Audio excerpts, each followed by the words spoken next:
course, in the England team as well. And interesting to hear Tom Wood was interviewed during the week, and he said that no allowances will be made for England's new caps. They are here on merit. They're expected to deliver and expected to perform. Well, France will be, well, as often in the past when they're coming off a terrible season, they'll come out with everything firing. They've gone with 6 forwards on the bench, and that's an indication of where they see themselves and where they need to be strong, and that's up front. And they're going to try and blitz this English side in the first 5-10 minutes and suck the wind out of their sails. Well, we are just set to go. France in their familiar blue, England in white. Referee in the middle, Nigel Owens. No shortage of experience from him, the Welshman.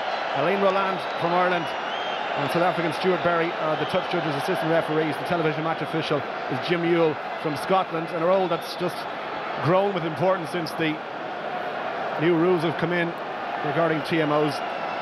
And it will be Plisson to get us underway at the Stade de France. The first match for both teams in the 2014 RBS Six Nations underway, and it's a belter. The first touch, though, not a good one. Jack Noel, his first cap, and the knock-on advantage is to France as Pascal Bappé, the French captain, taking over from Thierry Dusautoir. Big night for him in terms of leadership as well. He's 4 from 8 in terms of win percentage.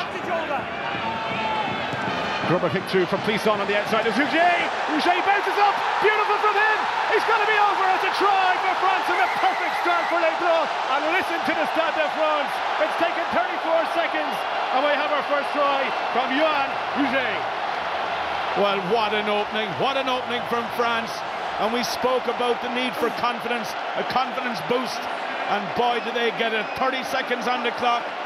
And France, well, they've shaken England early on, and well, it was a fortunate ricochet. Rouget juggled it, but it was just the bounce and the ricochet caught the English defence.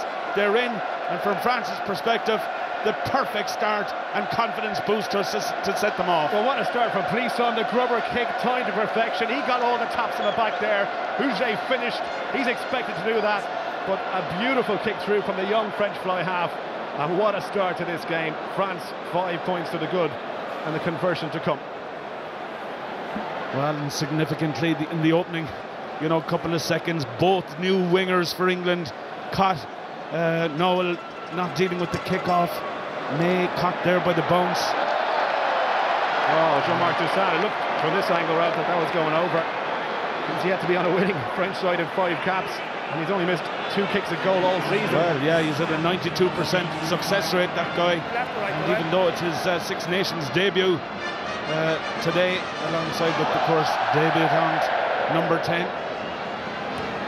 What a start for France. England certainly shell-shocked by that. As you said, the 2 wingers with the mistakes that allowed France in. The first one to knock on from Noel, and then Johnny May had a little bit of sleep. Rouget pounced, and they have the game's first line out. Now this will be interesting because England, the heavier pack as I mentioned, Ralph, but set piece is going to play a big part in this. The French scrum's dominant in the Six Nations last year. England's stats very good. The line out, there's so many jumpers in there. Well, yeah, both sides, huge packs, and the line out such an important part of the game. The scrum, of course, France always very strong in that department. And Dan Cole, who was the leading transgressor in terms of penalty concessions last season in the tournament, will certainly be targeted, you would think, by the French scrum when they get going. First ball for England to use. Kerr fires one out. It was Vunipola who took the original carry. They're going to try and go wide here now. A jumping nice one as well. Burrell just hitting the deck inside the 22. And there for Danny Kerr once more. Rob Shaw, the captain. France forcing England a couple of metres back. Kerr again digs it out. And it's back to Dan Cole. It hits the ground, as you mentioned. 10 penalties conceded by the Leicester Tighthead last year. He won the better record in this year's championship. Little step, big tackle goes in on Jack Noel, who's had a baptism of fire so far at the Stade de France, and the crowd appreciated that hit. Vunipola, and we'll see a lot of this. Nigel Owens having a good look at that breakdown area. Farrell with a nice run, and they delayed that pass beautifully. Tackle went in. Options now on the left hand side for England to move this one. Burrell, 17 stone a centre, tackled by Nyanga, a real scrap. Danny Kerr again, little gap for him, or was there? No, goes straight down. Nyanga makes 2 tackles in the space of about 10 seconds. There again for England to recycle. 12 trees. Cole leaves it for Farrell this time. Noel busy looking for work. LaRue tries to get his hand on it, and still there for England. This is good retention by the English, and they're 5 metres short now.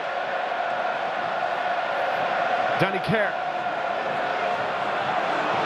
France coming up on a wall. Tackle goes in, but didn't manage to hang on to him on the ground. And lost there for England again. May. Wesley Fofana with the tackle. And a good one as well. Shoved them back 3 or 4 metres. Advantage to England. Not releasing. There's the penalty. Now, I'd imagine Farrell will fancy his chances from here. But good stuff from England. Yeah, powerful stuff from the English pack, getting going, and Maydar on that occasion penalised, I think, for not releasing. And Johnny May, with number 11 on his back, turning up on the right wing. And there was talk both English wings will be given a licence to roam the park and take a bit of structure out of it. Noel, he'll be finding the pace of international rugby just so much quicker. And it will well take them 20 minutes to settle into this match. Bit of a difference, all right, being lining out for Exeter in the Premiership and coming to the Stade de France with an England jersey on your back. He's only 20 years of age. But first chance for Owen Farrell to have a shot at goal. He missed 7, more than any other player last year, so I'm sure he want to get his first one here.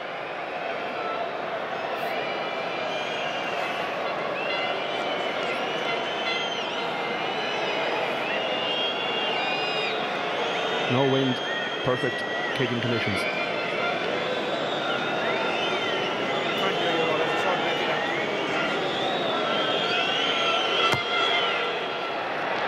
Struck it well. Flags go up. 5 points to 3. That'll do his confidence the world of good. Owen Farrell. Success rate in the autumn test 78%, 14 out of 18, but he's 82 for Saracens this season in the Aviva Premiership. So if you give penalties away and you're inside that 10-metre line, he's going to have a shot at goal. Well, it was a good strike, and as we're watching Johnny May still getting running repairs down this near touchline. And it looks, I think, like Alex Good is warming up from the bench. And they will have to take the field as Johnny May is being led back towards the tunnel. You wonder if that happens, would Mike Brown be shoved back to the wing where he's had most of his England caps? It's got to be a shame if that happened, because I'm really looking forward to seeing him play at 15. He plays so well for Harlequins, as Conor will be able to tell you every week. Just touch for Dylan Hartley to Rob Shaw, shifted on. There's a bit of space on that left there, but 12 trees couldn't hold on to it. It went backwards, says Nigel Owens, and France pile on the pressure. After that early try, it's been all England. They have 3 points to show. Bryce Dulac, first touch for him. You know what, he can run. Nice feet as well. Just over the 10-metre line. Was that high? The crowd on the far side appealing for Nigel Owens, who's having none of it. Plisson, crossfield kick. You can see Maxime Maydar as the target. Maxime Maydar! Little kick for the corner. Was he taken out? The ball is still there. He was taken out. Nigel Owens' arm was up. Well, Maydar scored 2 tries against Connacht for Toulouse in the Heineken Cup in Galway from that exact same position. The crossfield kick, the little tap on himself. It's still there for France. And Bastereau still playing advantage. Pascal Papé standing at 10 at the moment, but they're going to work the blindside French. And it's there again. Chance for Fofana. Fofana, was he in touch? He is now. There's advantage over though. Well, that was exciting. Maxime Maydar was almost in. Pascal Papé talking to the referee. Well, it was a great kick from Plisson. He saw the space wide, and Maydar, as Alex Good comes on as the England blood replacement.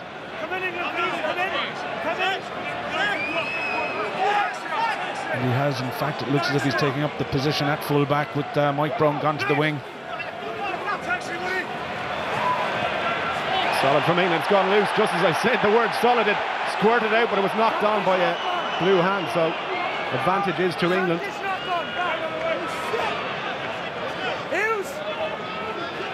Danny Kerr been told to feed it. Farrell standing deep, but he sliced that one.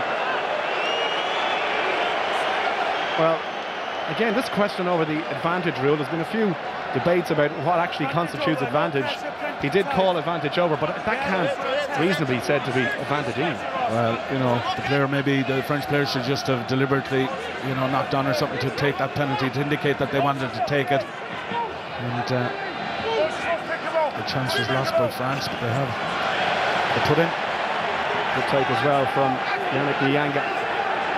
French set that maul. They are lighter than English counterparts, but look at that, they've made good ground. Papé, it's there still for France. Oh, just taken down at the back. And advantage is to the home team. They're going to go again. Pick and go from Domingo, 5 metres short. Well, they'll have a very kickable penalty if nothing comes of this one. Dulin has gone wide, and Plisson's calling for it now. What are they going to do here? Grubber hit through, was meant for Bastareaud. Still advantage. Plisson back to his full back. They'll go all the way back for the penalty. A very kickable penalty, as I said. And England's 3 points, well, they should be cancelled out from here. Dusan thought about the quick one there, but broke your bite in the maul, came round. Penalty against Courtney Laws. Well, Papé, the captain, coming over to Dusan, telling he wants the 3 points on the board if possible. And it's the right decision this stage of the match, but you can see good body positions from the French pack driving. Of course, the maul is such an integral part of the French game. But taken down eventually, and the penalty conceded. You know, I did say England at the start are bigger, but France have never been afraid to take on the English pack, particularly in Paris. And Jean-Marc Dusan missed his first kick from the conversion.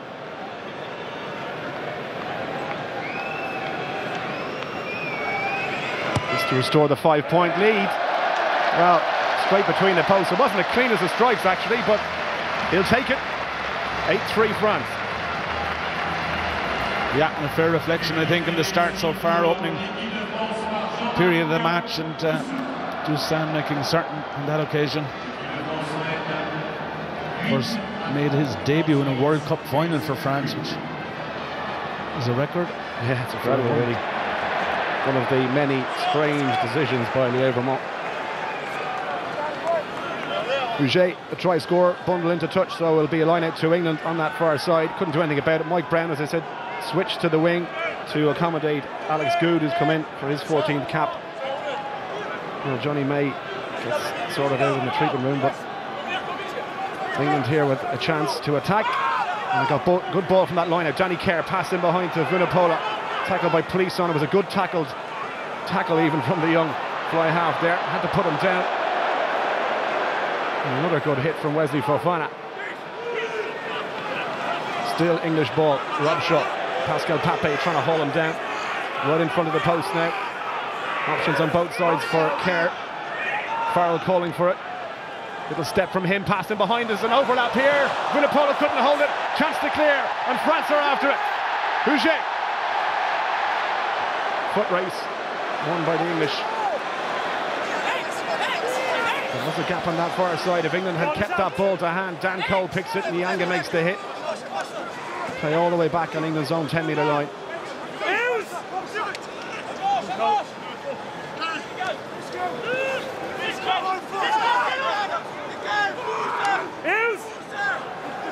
Box kick from Danny Kerr. It's gone about 6 metres, just over the halfway line. The French left it, but it went off an English arm, so good decision now. An overlap here for France. Can they put this one wide?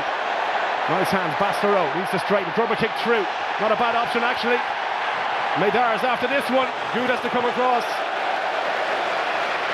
And he does well. That's all he could do, really, Ralph, because he was under serious pressure. Well, he covered across well, but England just suffering a bit from a few unforced errors there. They've had some good approach play, but it's just the odd unforced passing error like that has let France break out on a couple of occasions, and France well capable of turning defence into attack with the pace they have in the three-quarter line. You can see them aware that the space is there and they're trying to find it. Bastareaud maybe could have kept it to hand there, but he put it in behind, and good covering well there to avert the danger. That's the type of play we want to see from France, that counter-attacking, quick hands. Oh, they've lost the line out. Well, I can tell you, Benjamin Kaiser will be pretty disgusted with himself there, the Clermont hooker. England got up well to disrupt. And Danny Kerr the base of the ruck. Launches that kick. Bryce Doolan's called for it. He's not the biggest full back, and he's dropped that one. Advantage now to England if they move this one.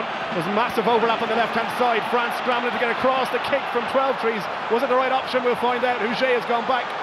Gets the bounce. Gets it clear. Well, that's a terrible decision. The 12 trees in midfield. A counter-attacking opportunity with numbers wide. Space to put players into. And he kicked possession away. And it's not as if that there was a blitz defence coming up to hit the outside backs. There was plenty of room. France were caught short. We'll stop following you, okay? Attention to one of the England players, Vunipola, in for his 6th cap, the 21-year-old. He's had a couple of chances. That was the kick. You could see the 3-on-2 overlap on the outside, and they were perfectly placed as well, Ralph. They were deep, calling for that ball. Bad decision. Well, it's that type of vision and flair that England have been missing for so long in midfield. I think it's 24 different centre partnerships since 2003, and that will give you some indication when you compare it to Ireland's centre partnership over that period. Very difficult to get fluidity and consistency of fluidity with the amount of changes they've had in that position, and certainly I think have yet to replace the great Jeremy Guscott in terms of those skills we spoke about. They do have Brad Barrett on the bench, who's only just back from injury, the Saracens centre. Some big hits already going in.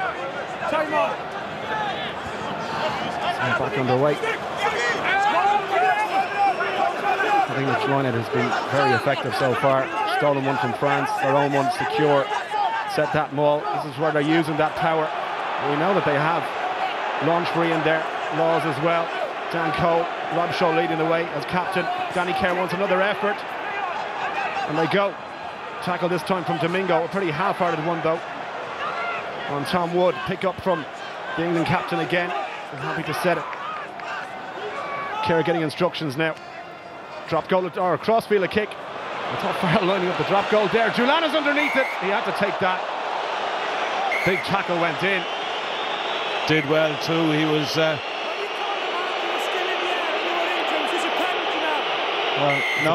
Noel chased, and he did hit him in the air, but Doolan saw him coming and jumped to feel that ball as he was being hit. No, he was in the air and you hit it. Doesn't matter, in the air. 10, penalty. He was in the air. Clear instructions from Nigel Owens. He was in the air, can't do that, and France through Puissant get clear. Here was Farrell's crossfield kick. Not a bad one. Doolan held his nerve though. As I said, he's only 5'11". He's not the tallest full-back, but he's here on merit. He's had a great season so far. Bryce Doolan for Cast. Nianga again, the target for France. Sloppy ball though. England are putting a lot of pressure on that French line out. No hands there! No, it's not. That's changed. Doolan to act as scrum half. Strength from Vunipola there. And Toussaint, a little bit slow for France, but surveying his options at the moment. Puissant under pressure. Gets the kick away. Good.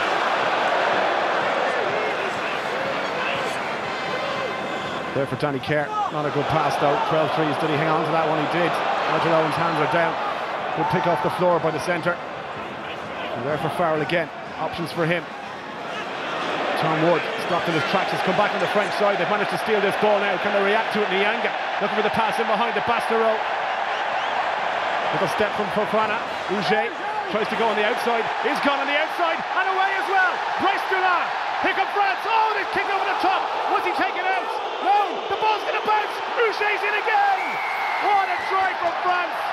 Desperate defending from England. But talk about taking your opportunities when they come, Ralph Keys.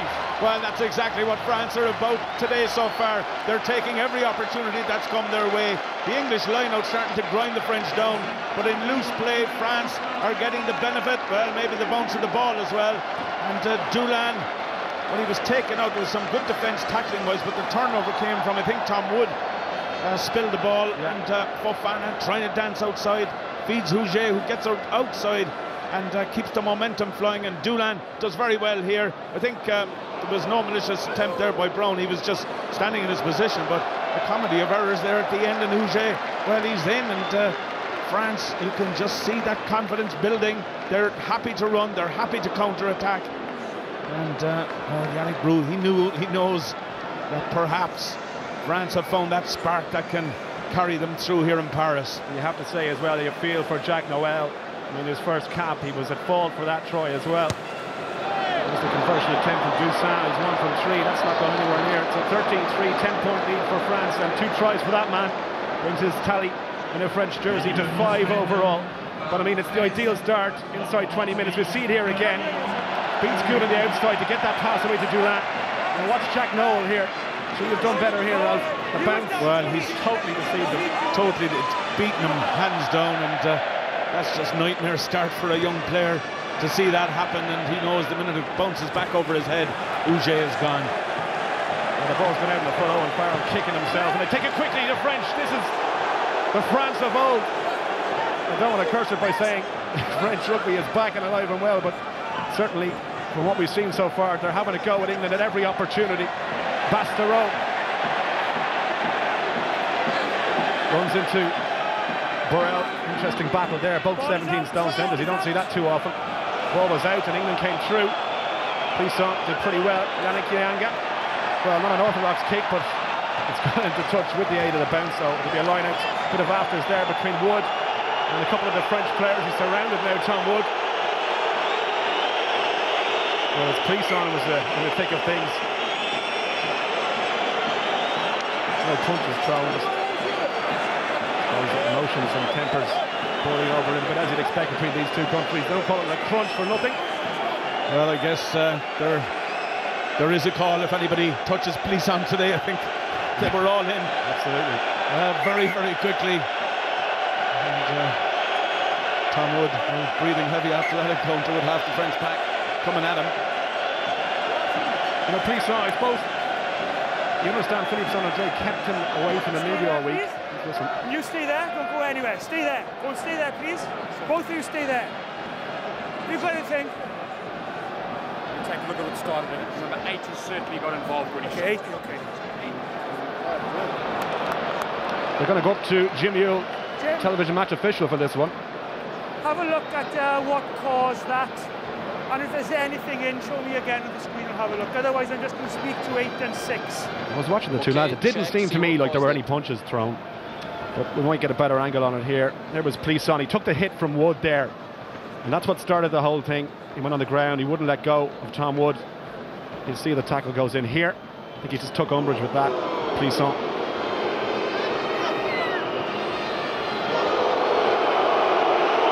I mean, the French crowd aren't happy, but I mean, there's nothing in that. Well, I don't think so, no. And you know, Plisson was very low to the ground when he took that contact. But it was, I think it was Wood hanging on to him after that, really, that sparks the reaction from the French players. Okay, Jim? Yes, Nige. As far as I can see, as number 10 has passed, he's gone down into and 6 has just come in. So I'm just going to talk to them unless you're seeing anything different than anything else. That's fine. Correct. Yeah, I think that's the right call by Nigel Owens. Correct call, yeah. I want you two to stay there. Come on.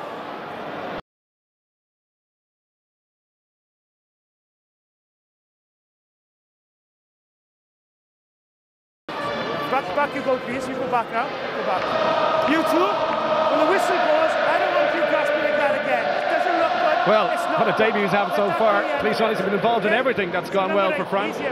Well, 20 minutes in, and he has definitely settled in well, and he's looked comfortable on the ball. He's not rushing decisions, giving himself time. Now, of course, the fact that France are actually getting off to a bit of a start helps as well in that case, but But you have to give him credit. He's settled in well and dictating things from number 10. He's been around the French camp for the last 2 years with an eye to the future. With the injury to Talas, he has been parachuted in probably quicker than anyone would have expected, but it has helped, no doubt, that he has been around these players. He's been around the coaching system for the guts of 18 months, so he knows the setup and he's familiar with it. And he's playing like a player who's familiar with everything around him. That was a bad kick. Poor kick there from Kerr. I mean, you want to put pressure on the defender. You've got to keep it in play. Well, you know, England displayed some mental frailties last season when they went to the big match in Cardiff and got blown away. I just feel that there's an element of that in their decision making at times here so far in the opening 20 minutes. Just not quite what they'd have expected it to be. Well, it was a better line out originally from France, but it came squirting out the back, and Dusan just had to dive on that ball. He did well to recover because the pressure from the English back row. Pascal Papé hits the deck, the French captain. Nyanga fires it back, bit of space in behind from Clisson. It's not a bad kick because there's players up after this one. Fofana is one of them. It's advantage France. Knock on from England and a scrum to the French.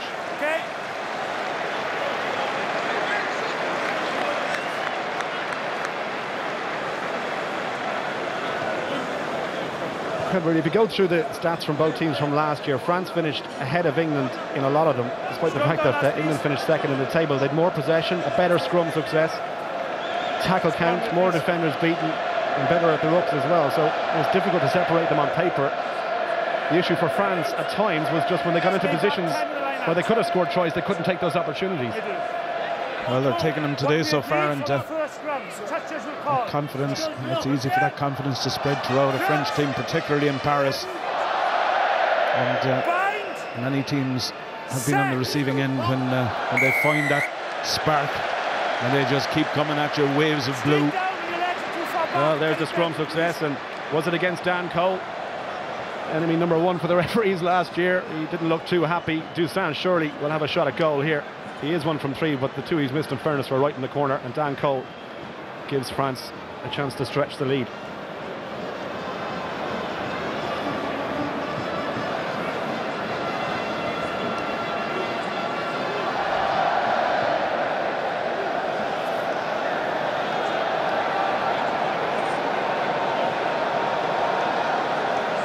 Dusan should kick this one.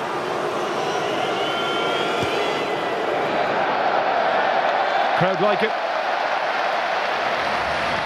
Another 3 points on the scoreboard for France, 16-3. And England have had their chances, they just haven't taken them.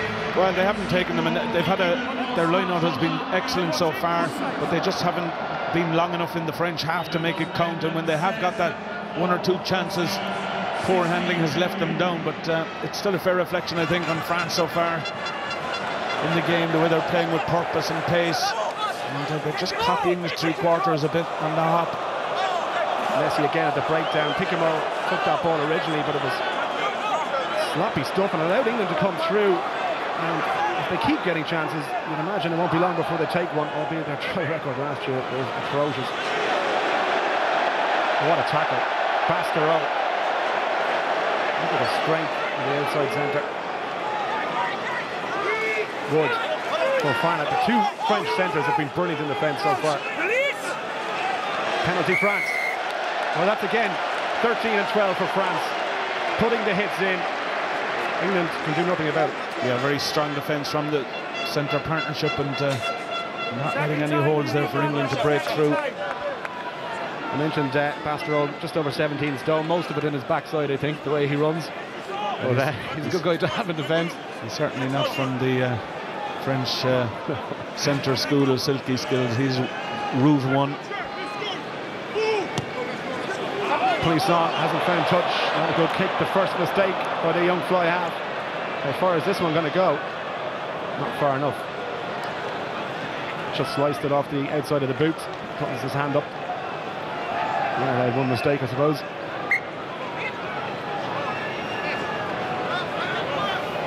Well, he won't be happy with that. You know, an easy penalty opportunity to put them in a position where they could launch their line out and keep some pressure on in England's danger area. Farrell, he's played just over the 10-metre line. It was a good kick. Good chasing as well by the English pack, and 12 trees got in there. Danny Kerr now with possession. Vunipola checks his run. Tackled by Bernard Leroux. One thing you have to say France do is Dusatoir, the work rate, the French captain. The match by Leroux, but there for England, and Kerr once more. Farrell just pops it off to Joe Marler. Back to his Harlequins teammate. Little step inside. Farrell trying to get something going.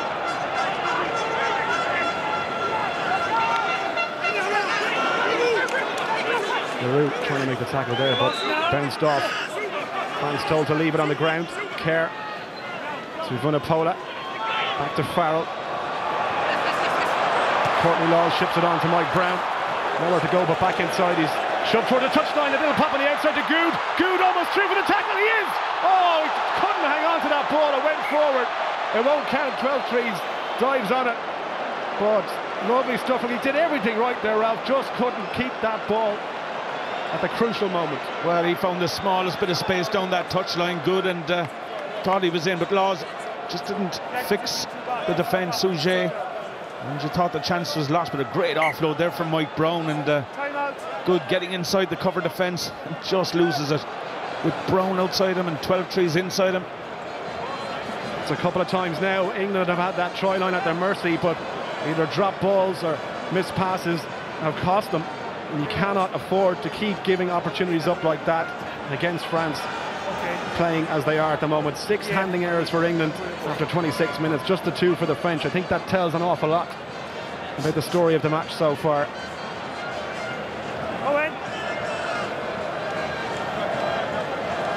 England won this fixture last year at Twickenham, 23-13. But you have to go back to the amateur era, 1994, the last time England won back-to-back games at the Stade de France. And in fact in 94, of course, there wasn't the Stade de France, Parc des Princes. You can see Mike Brown just getting that offload away under major pressure from the French defence.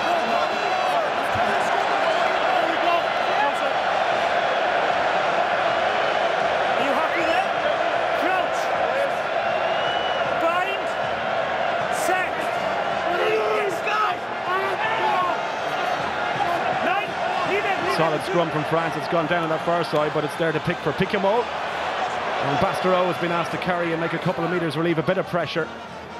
Doussaint back to his fly half. Plisson to clear. Things play outside the 22, and he finds touch as well. England take it quickly. There from Mike Brown. Noel, I'm sure, eager to try and make some pressure on this game. I thought he's given it away again, and it's nightmare after nightmare for England's new boy on the wing. Oh, just as I said that, Doussaint drops the pass, but first defence. What do you do if you're Noel, or if you're the coaches at half-time? You just grab him and try and settle him down a little bit? Well, he could do with the dressing room now, because it's just gone from bad to worse for the young player, and he'll be looking to settle, and often the harder you try and get out of the hole, the deeper you get, and knock on that occasion. Interesting selection for Lancaster. He hasn't scored a single try in the Viva Premiership all season, Jack Noel. He has plenty of pace, as you can see, but maybe Lancaster has a bit of a job to do at half-time. Certainly not just for his winger. They need a score here, England.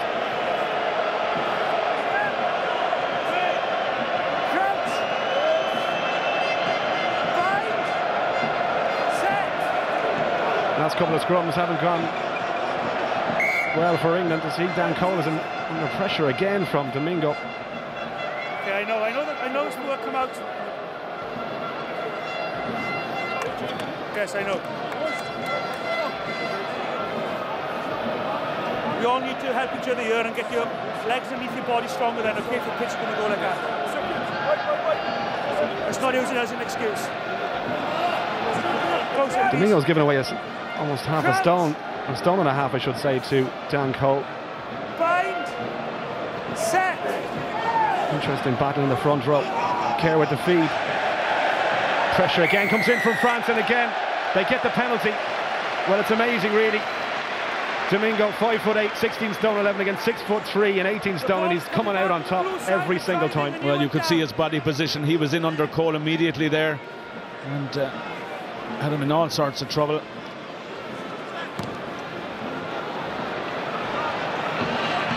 And a good kick as well, brings play all the way down towards the England 22. French tails are up. We wondered what kind of performance so far, with just under half an hour gone. And this is a key area. England are struggling in that scrum. They do have Makavunapola, they've got Henry Thomas as well on the bench. If Lancaster decides he needs to change things up, but at the moment France dominating the set piece in the scrum.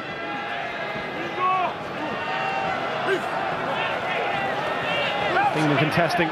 Dusan under pressure, did well to shrug off the tackle there. Big tackle went in from Courtney Laws. It's a worry in scrum half, the Toulouse player. Pick and go from Pascal Pape. Ball at the back from Nyanga. Again, England looked very quickly, trying to chop down the tackle and stop the momentum, but it didn't work on that occasion. They made 4 metres, and therefore Dusan. Plisson wants it. Options here now. Going to come through the middle. Fofana trying to jink his way out of trouble, but too many England players, and he's wrapped up. Dusan once more to Dulin. Tom Wood, good tackle by the Northampton back row forward, and it's there for the French scrum half. Francard to Nyanga. Retention from France, but no way through yet. Maxime Medard, he's got legs. He just couldn't get through that gap. Pick and go. Options both sides now. Dusan taking his time. Going to work this left-hand side. Plisson, nice pass on the outside. Here's Picamol. He's going to go through him. Not around. And the pass. Oh, that would have been beautiful. Off the corner flag. And into touch. Well, the flag is down, but it has gone into touch. But again, that just spark of genius from the French. Picamol almost pulled it off as well, Ralph. Yeah, but all the French three-quarters now, that pep in their step, happy to take on the English covering defenders and getting the ball away in contact. Quick line out taken for England, it almost backfired on them. There's French players there. Danny Kerr been asked to get rid of it. He hasn't found touch. Maxime Medard, support from his full-back. Bryce Dulin is going to launch this one. There's a lot on it though. Cross comes 12 threes, and he calls the mark to try and get it clear.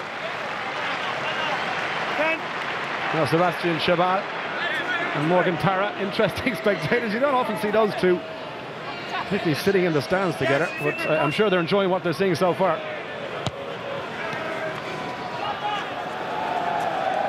You didn't know that? How long have you been playing? That's different. When you pass it, you've got to tap it, yeah. Behind the back pass, Dulin, well, if it just bounced the other way, he could have been in. France line out. No, it's a bad enough afternoon without having Picamol coming down the tram lines at you. Let's keep an eye on that. So Kaiser, after losing that early line out, seems to have sorted things out with the set piece. That one wasn't too clean. England still trying to spoil. Dusan been wrapped up. Maul called by Nigel Owens. They've got to hit the ground and get this one back. France. Where's the ball? It's there on the English side. Dylan Hartley to Laws. Tries to go through the two French prop forwards. Tackled by Domingo and Nicolas Mas. Vunipola gets it clear. Now, is there an overlap here for England to use? 12 threes. Well, he just stumbled into the tackle. And France try and get that defensive line going again. Marler looks for the offload to Kerr. England going from side to side. And the tackle still coming in. Leroux, he's on his feet. He's allowed to try and get that ball. And it was fair, says Nigel Owens. That's brilliant by Leroux, in fairness to him. And now France looking to run from inside their own half. And they have the advantage as well for a knock-on. Is there an overlap here?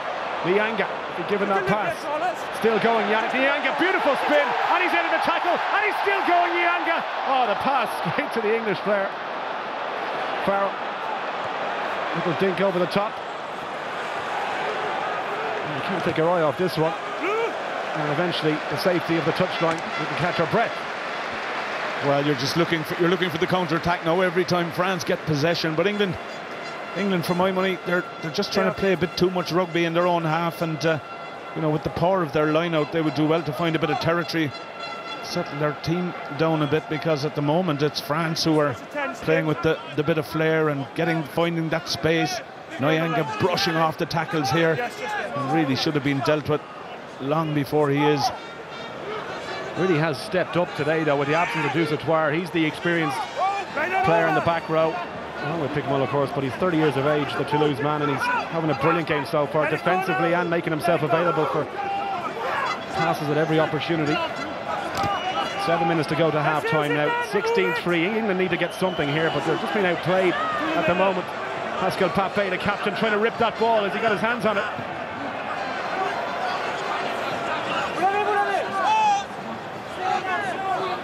Slow ball coming back. France contesting there for Rob Shaw. Again, makes about 1.5 meters. And Kerr to dig it out. Farrell, little switch. 12 threes. Good strength from Vinny. 12 threes. Drops the first tackle. And got it away as well. Marler this time. French player down on the ground. Can't quite see who it is. Leroux trying to rob that ball. He did it already. There for Kerr. Farrell. Nice hands to Courtney Laws. Trying to come in field. Tackled by Pickmull. And a chance for England here with 6 minutes to go before the half-time whistle. Tom Wood, France desperate not to concede. They won't want to go into the half-time dressing room in the back of a try for England. Dan Cole carries. There now for Kerr. They're running out of numbers out wide though, so they have to take this one up the middle. And Burrell does that. Brilliant by Nyanga to try and steal it. Still there for England. Danny Kerr. The pass to Vunipola. 8th phase coming up for England. France try to steal. That's brilliant defence by the French team. And the crowd react on that far side. Nyanga back to get this one clear. They survive another English attack. Well, that's great defence from France, and a great clearance kick as well from Fofana. But France very well organised in defence and doing the work at the breakdown. Nyanga in particular all over the place so far in this match. But England, again another opportunity, just slipping by. 35 minutes. And then you can see just that bit of frustration creeping into some of the players. Well, the point made by the lads back in studio before the match, that if things don't go to plan, is there the experience in that England team, particularly out wide, to settle things down? And at the moment, there's nobody really dictating this game. Well, that's exactly it. And, you know, the player that needs to take the game by the scruff of the neck is the number 10. And Owen Farrell needs to do that and start to impose himself a bit in the match and try and bring the team into the game. But at the moment, apart from their packet through the line-out, which has been operating okay, they just can't seem to break France down. Nyanga, well, that was silly. He was right in front of the referee. Danny Kerr, quick tap and go. He does this all the time at club level, and he's very successful at it. He's 5 meters short. The pass, pretty loose to Vunipola on the outside is Brown. Trying to go for the line. He's just short. Is he down? He is down. It's a try. Nigel Owens in no doubt. And Mike Brown gets over in the corner. Well, that is the spark that England needed. It came from Danny Kerr. He was the one with the quick tap and go when the penalty was very kickable. And all of a sudden, England are back in this game. And poor play out of Nyanga. He had his arm on the ball for an age, and eventually the penalty came. Kerr took the tap and go, did the right thing, and that caused disarray in the French defence, which for once was not organised. And Vunipola gets the pass away. Brown gets in. Yes, he gets the ball down. That's a try. And England, what a timely response. Just coming up to half-time. Brown does well here. He has to get through a myriad of tacklers there. And just gets the pressure down. Brilliant control. I mean, no right. He had 3 French defenders in front of him. Look at this. Strength, little step. And the presence of mind to keep that ball in hand as well. Brilliant try from Mike Brown. His first for England. Not a bad time to get it. Well, he has pressure. He has control of that, and he gets the pressure on it. The crowd reacting, but Nigel Owens getting the decision correct. You know, big kick from Owen Farrell to go in only 6 points down would give them certainly something to aim for and just knock a bit of confidence perhaps out of the French team. Well, he got his first kick, no problems with that one. This right in the corner, as you can see. It's on his good side though. He's drilled that one, but wasn't the cleanest of strikes. And 16 points to 8. An 8-point lead for France approaching half-time. see this try again. It's just a real strong finish from Brown. Hands on the head from Pascal Pape. And you just wonder, you know, England clawing their way back in. They've had their chances, and as we said before, Ralph, they just didn't take them. Police on to restart. Launchbury gathers it. Just outside the English 22. Danny Kerr, who made that try really with his break. Top try scoring scrum half in the history of the Premiership. And here's Noel trying to make amends for a horror show of her first half, and he did really well there. Good strength to carry up towards the halfway. Now Farrell looking for the crossfield kick. Brown is after this one. Rouget hasn't for height, and beautiful take by the winger. What a day he's having as well. 2 tries already. Another kick. Noel only had plenty of space in front of him to kick that one long. Picamol swings the right foot at it and over the halfway line. And it's gone into touch just outside the 22. So 90 seconds left to play.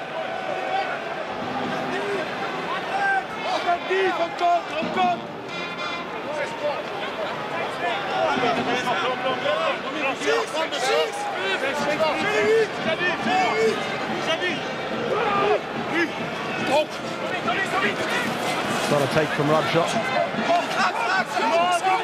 And it has not been a problem for England. They're trying to set that maul. Dylan Hartley as well in the thick of things, trying to get them all going. France defending. Kaiser did well just to shove that one down. He rolls away. And Danny Kerr told to get on with it. There for Farrell, 12 trees. Using his strength to go up the middle. And penalty advantage is to England. Well, it's right in front of the post. It'll be an easy 3-point opportunity for Farrell. And all of a sudden, England finishing with a flourish here at the Stade de France. Farrell wants to go for 5 though. Tackles go in. Marler. There for Danny Kerr. Vunipola, the pass to Rob Shaw. Big tackle from Picamol. But England still have it, and they're looking for another try before the half-time whistle. Advantage over, says Nigel Owens. So they'll have to go for it with 30 seconds left to play. France got to be careful not to give away another penalty here. Ball loose at the back. Through comes Kaiser. Makes a nuisance of himself. 12 trees did well just to wrap that ball up and set it again. Hartley, tackle from Bastareaud. Smashes him. That went forward, did it? Nigel Owens, I don't think he's seen it. And neither is the touch judge on this side. England get away with it. Drop goal attempt. Strike with the right foot. Well, it's gone well wide. There's the half-time whistle. It's been a fascinating 40 minutes of rugby, I can tell you. Rouget, 2 tries from him, 1 from Mike Brown in reply. And England, well, after being outplayed for much of this game, they're right back in it. Half-time at the Stade de France. France 16, England 8. We'll have analysis after the break.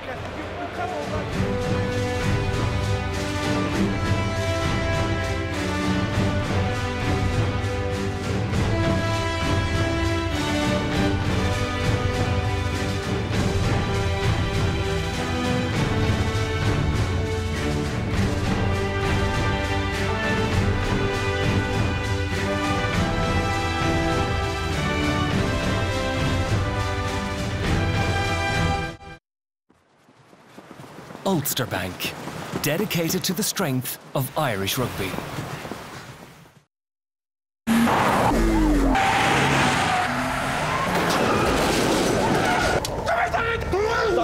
Don't you move! You know how he lads? Yeah, it's been non-stop. Sports model, is it? Yeah, it's murder and petrol. Got to rob a bank to run one of these, eh? What's the traffic like heading north? Shocking. Let's start. Yeah, all right, Bob.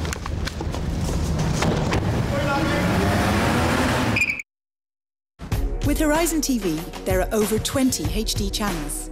And we can record 4 programmes and watch a 5th at the same time. Twice as many as we could record with Sky. That's 2 more things they don't do. Introducing Horizon TV now in a bundle, only from UPC. How can a car's design make driving feel more like this? Start by making it lighter. Reduce the size of the wheel. Raise the instrument panel to keep your head up. And most importantly, clear the way so the surface of the road and the hair on your skin feel as close as possible. Voila!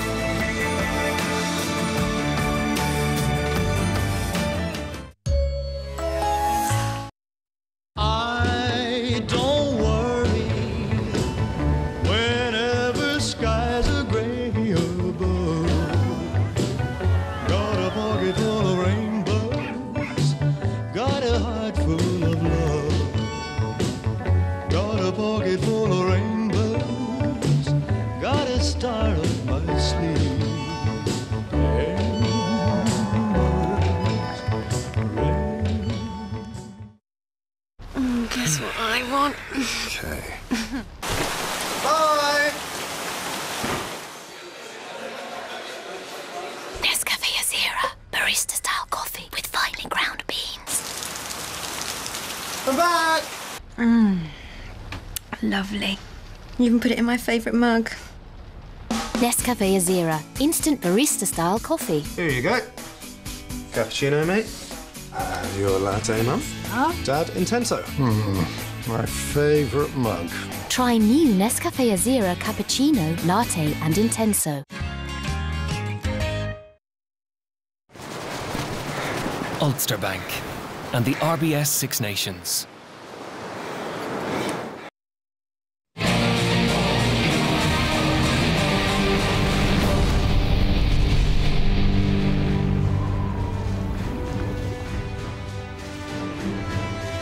Well, there's the score, 16 points to 8. The whole rugby world had been waiting for France to uncork the champagne. We asked it at the top of the programme, Ronan O'Gara, the champagne is back. Certainly for 30 minutes, looked like the France of old. Yeah, it was a cracking start to a game. I think it's all that's good about the Six Nations. The first game was difficult, I think, for all of us, but today it's what we're all excited about. It's a fantastic game, pace, intensity, decision-making. A few errors, but just pure Six Nations, I think, raw interest. We were talking about the new French 10, his first cap, first time he kicked the ball, bang, here's the first try for you. Yeah, first time he kicked the ball was a little bit of fortune, but, you know, I think we've seen today, you know, Italy conceded a try through the bounce of the ball, England have conceded 2 tries with the bounce of the ball. Rowan was talking about this is just different league in terms of the intensity that it hits, and you talk of the step up from, you know, club level to Heineken level, now to this level, and this is exactly the start. Some of the young England outside backs just would not have wanted ball. Ricochets off Billy 12 trees, bounces to Huget, nothing anyone can do about it, and it's the start that France would have just got that absolute buzz that we were in this. And then second try, George. Yeah, I mean, it was England's ball, and when this happened, when you lose a ball in a ruck and it goes to the other side very quickly, you're obviously discombobulated. And now, again, I mean, he gets around it very easily here, but again, the kick works here. I mean, that's why the ball is shaped that way, to have the odd bounce. France get the bounce. Now, Tom's champagne thing, it's a bit non-vintage now, Tom. I mean, they've got every break going to them, and have they got the testosterone to last the last 40 minutes? Because England will plug away. Or even the bubbles, put it like that. But then England are coming back powerfully into the match, especially in the last 20 minutes. Little sense the French legs might be beginning to hurt, and here's the English try. Again, they're led from 9, not 10, Ronan. Well, no, it's all Harlequins. Look at it. Danny Kerr, the one person to react to him was his club mate, I think, with a great clean out. Or no, that's the second one, actually, I think. But and then out to Mike Brown, I think it's his first try. So it's just a mindset, as Conor has talked about it. Just that's what Danny Kerr does, and he does really well. He reacts. Everyone would have taken 3 points there, but he's turned that into 5. It's game back on now, because as dominant as France have been, I just feel that they need a bigger margin if they're going to put this game away. And we talk about energy shifts in games, and when you talk about game management, 16-8, they'd taken the quick tap.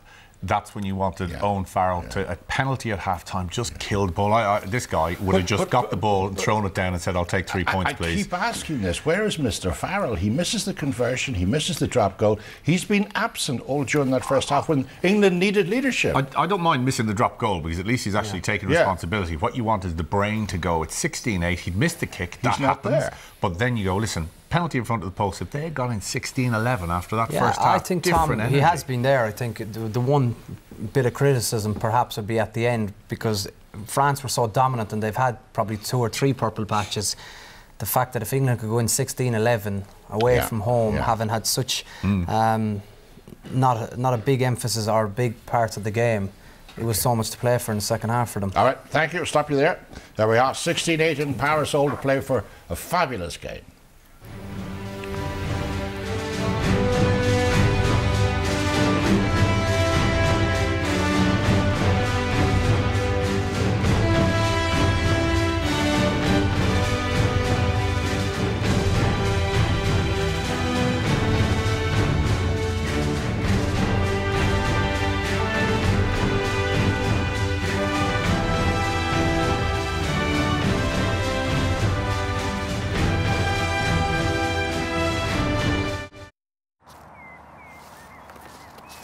Ulster Bank, dedicated to the future of Irish rugby. Good morning, this is Ashton O'Reilly. Oh boy, oh joy, do-do-de-o-de-o, oh boy, I'm lucky, I'll say I'm lucky, this is my lucky day. Now I'm in Clover. Some days, a little can mean a lot, which is why you can get the new Mayo Chicken for €1.50 on the McDonald's Eurosaver menu. Perfect for when you're feeling peckish.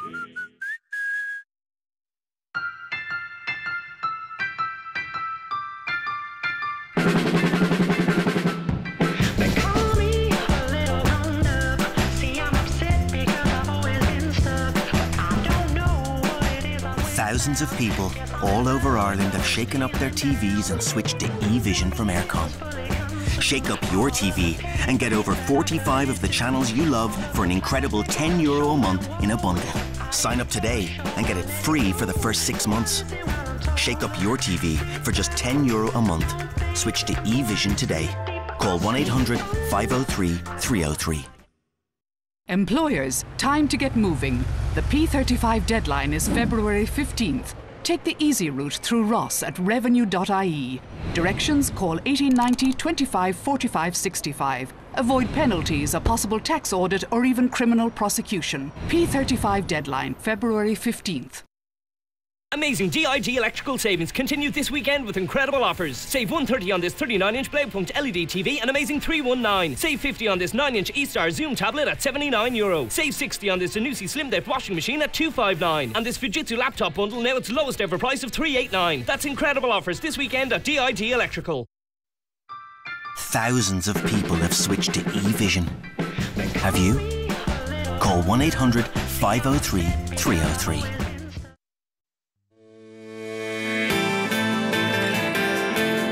Elegance and exhilaration. They say you can't have it all, but from just €209 a month, you can. From the car brand with the best resale value in Ireland. A new look, a new level of specification. The new Auris from Toyota. The best built cars in the world. Ulster Bank and the RBS Six Nations.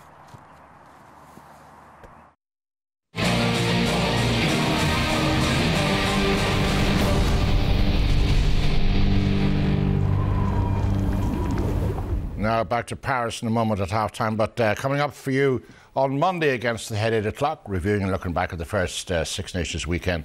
And then, of course, 7:30 next Friday, Under-20s Six Nations. That's Ireland against Wales. Now, we got to look at the bench because, as Ronan was suggesting, maybe the French legs are giving out, but he is 6-2 on the bench, Conor. I think we talked about it before the match. The worry that they have, if England play at pace, not flair, as George said, with pace, that the French legs will tire. So what Roland is saying is that they've got the pack there, basically another pack to come on. They've taken the risk because Dusan can go to 10, Machino will play 9, and then they've someone covering the Fiku to cover everyone outside that. And that'll be it in a nutshell. England will try and keep the game, a bit like rope it up in boxing, try and tire the French out, and that's what they'll be doing. And how is the 10 played in his first game? We were looking at him.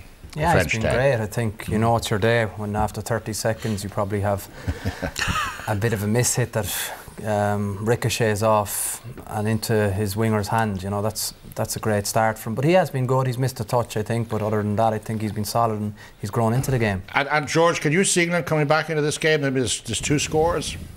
Absolutely. I mean, all the England virtues have been in evidence. Like, they are sticking at it.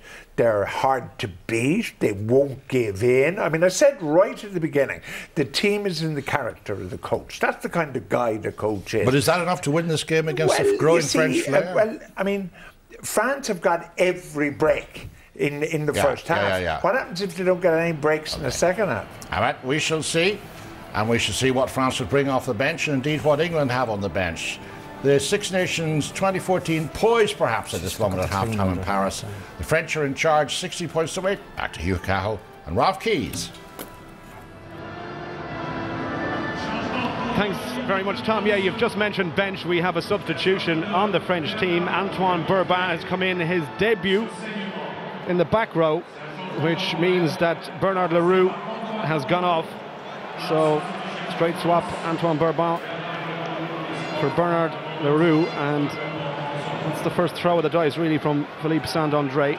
We were just talking about it here ourselves. We expected substitutions as well, but perhaps not quite as early. Just waiting for Nigel Owens to make his way back on. I think a bit of a technical difficulty there with the referee, but I mean, looking at both benches, experience there with Jarjevski as well for France, Maestri, National. Gaël Ficou is a wonder kid in the making for France. If he delivers on the potential that he's shown so far for Toulouse, he's kind of been minded by Guy Novez so far, but if he comes on, he could wreak havoc given space. And then for England as well, so much experience there. But Owen Farrell will get England underway. 16 points to 8, France lead, 2 tries to England's 1, and certainly England finishing the stronger of the first half in that last 10 minutes where they got Brown's try. A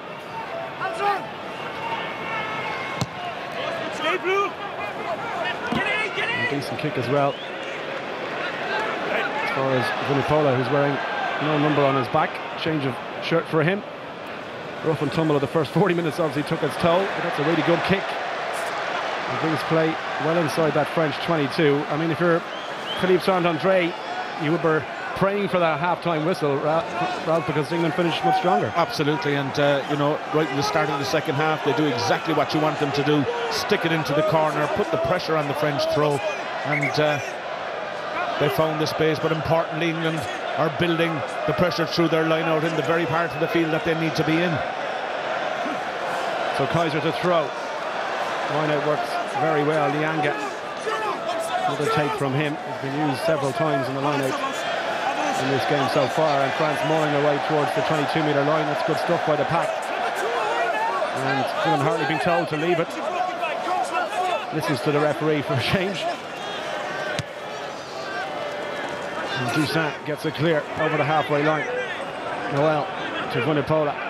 Thought about straightening. Well, he is going to straighten and have a go. And he's well tackled though. Inside goes up for Kerr.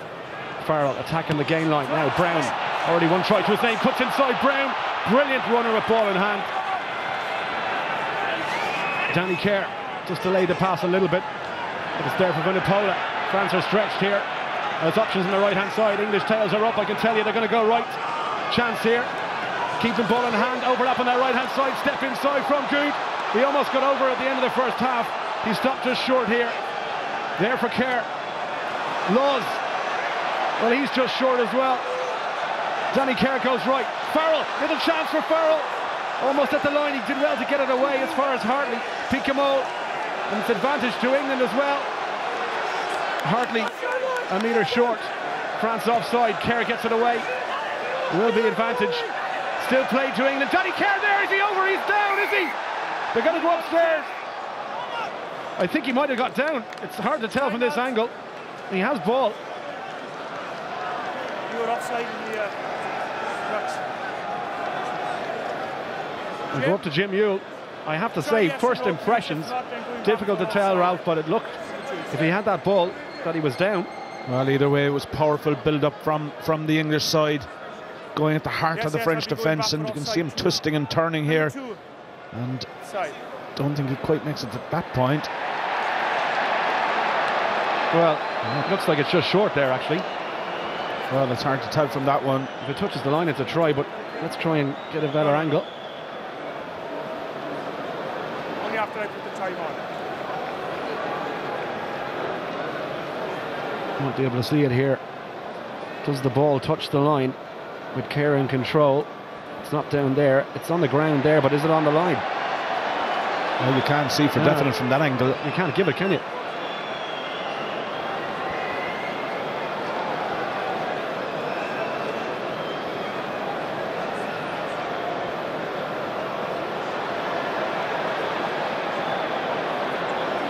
It looks just short from here, and as well you can see Flancar's hand. Go back for the penalty. Go back for the penalty, no try. Okay.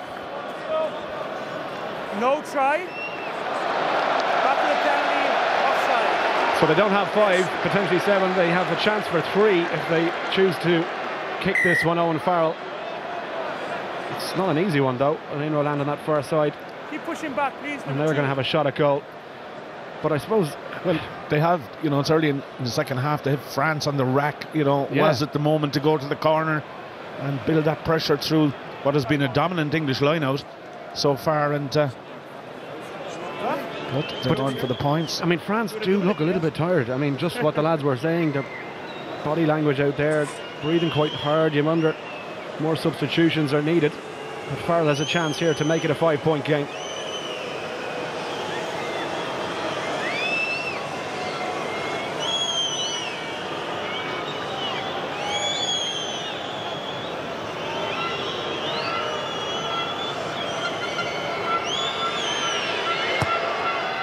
Yeah, beautiful strike.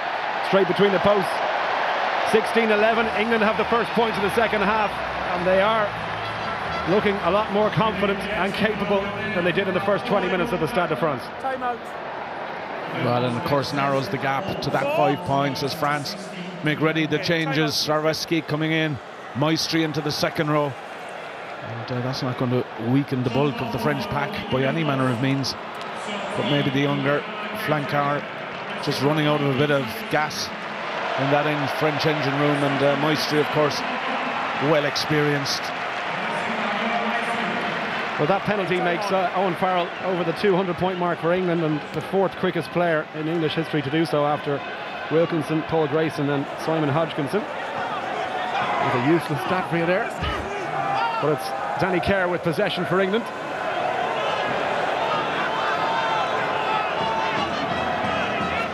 French substitutions, will they have the impact required? Krajewski, 76 cap, plenty of experience. And Johan Maestri for his 21st cap at Toulouse Lock.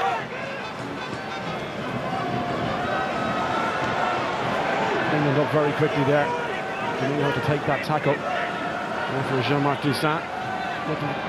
Kick and go there from Dulin. Was he impeded there? The referee says no. Crowd are not happy with that. And Good tries to get something going. Was that one forward or backwards? Play on, says Nigel Owens.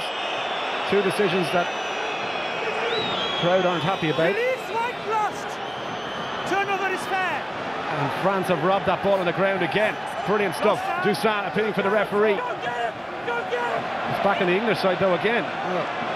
Overlap here if they want to straighten the line and give the pass. Farrell needs support. Gets it as well. Burrell. Little offload from him. Danny Kerr, you know what pace he has. Tackled this time by Bastereau.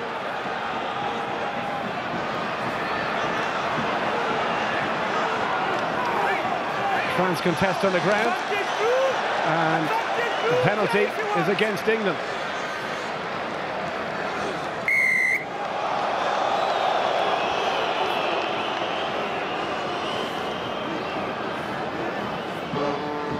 Not releasing, says Nigel Owens, so chance to just settle things down a bit for France and get their hands on this ball. Absolutely, because as for the second half, it's England that are putting the pace on the game and keeping the ball to hand and asking the questions of France now and making them put in those tackles. And just at times France, the structure of their defence just starting to creak a little bit. Here was Domingo. Big tackle went in from Courtney Laws.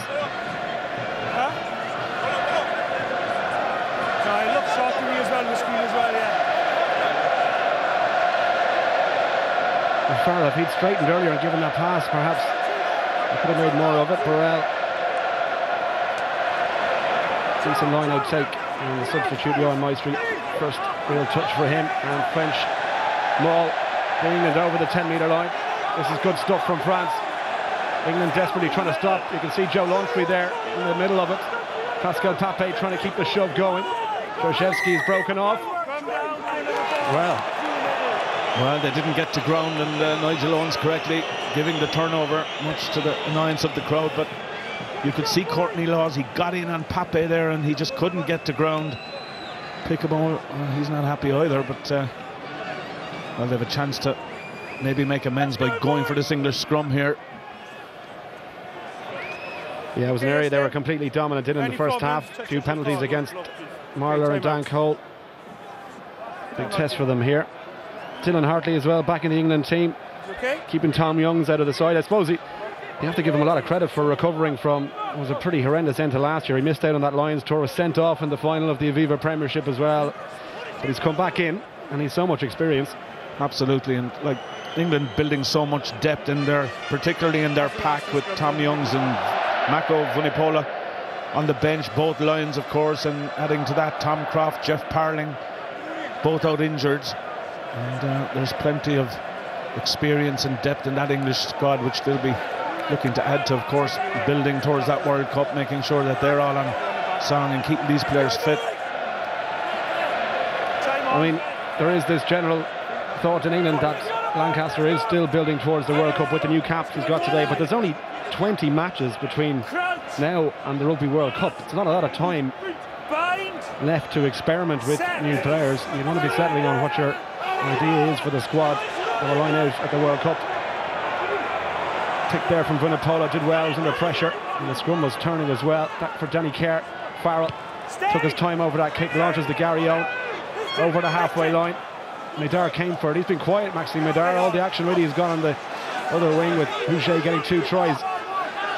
There for Kerr. Farrell again, almost an interception, and it's there through the middle. Lovely break. Vunipola the offload, and Burrell's there. It's going to be a try. Well, what a better that way to mark your debut. Luther Burrell, 26 years of age, his first cap for England, and he scores under the post. Yannick Brew looks very, very disappointed with his team there. It came from almost nothing, and England are, well, they're in control, Ralph. Well, Vunipola makes the line break here, and they're bouncing off him, but he had the presence of mind to find Burrell. Burrell doing the right thing, being on the end of a break for the outside centre. And you felt it was coming, didn't you? I mean, Vunipola, he's been a tower of strength in direct running, but Burrell gets on the end of it, and England are starting to spark now, but you can see the power and the pace of the big man. And Burrell, he had the easy run in. Well, it was one of the few passes that eventually stuck for England, and with the simple conversion to come, taking the lead for the first time in the match. And it'll be interesting now to see how will the French respond. Well, I suppose he's the definition of a player who's had to scrap for every bit of success in this game, because he's been through the mill. 26 years of age, making his England debut, and what a way to mark it as well. Under the post, straight into the England bench as well. A couple of substitutions coming on in the front row for France. So Forestier and Slimani, his 4th cap, the Stade Francais prop forward, and Domingo and Nicolas Mas will make their way off. But this is testing the French nerve now. I mean, Philippe Saint-André said during the week that a win would give France a lot of confidence, a loss would spoil the Six Nations. It's only round 1, but that's where we're at. Can't afford to lose, particularly even at home games as well. France desperate for victory. They've got to get back in the driving seat now.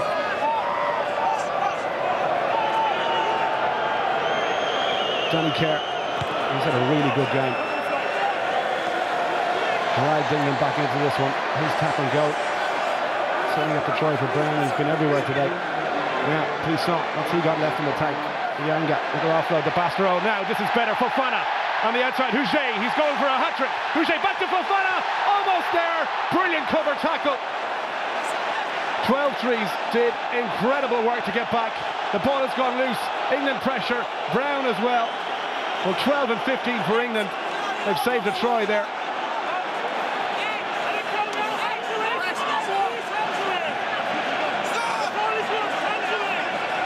Ball lost for France, and that was a real chance there to come right back and hit England.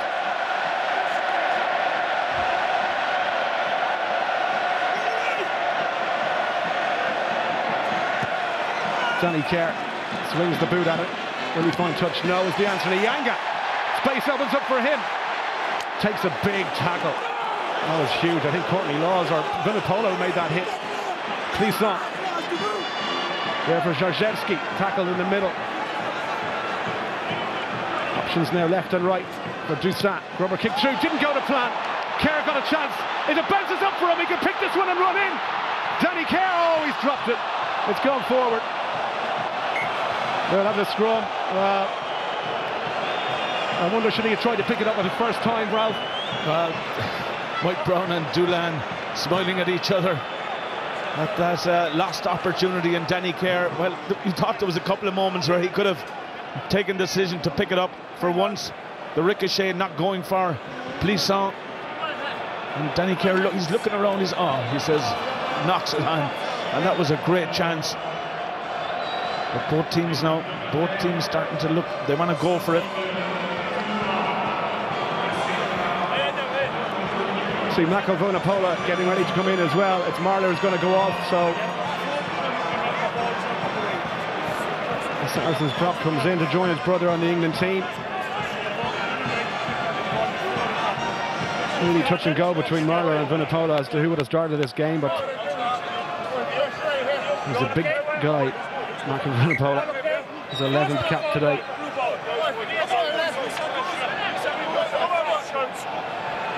Interesting to see how the scrum goes now with the new front row on for France and Vunipola in for England on that loose head side.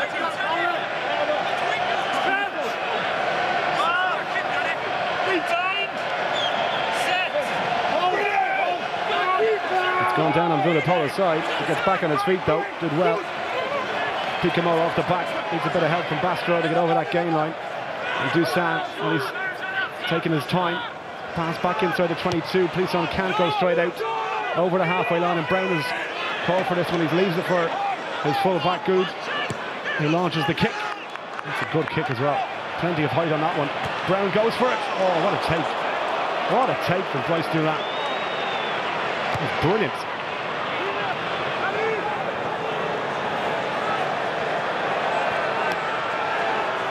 Noel.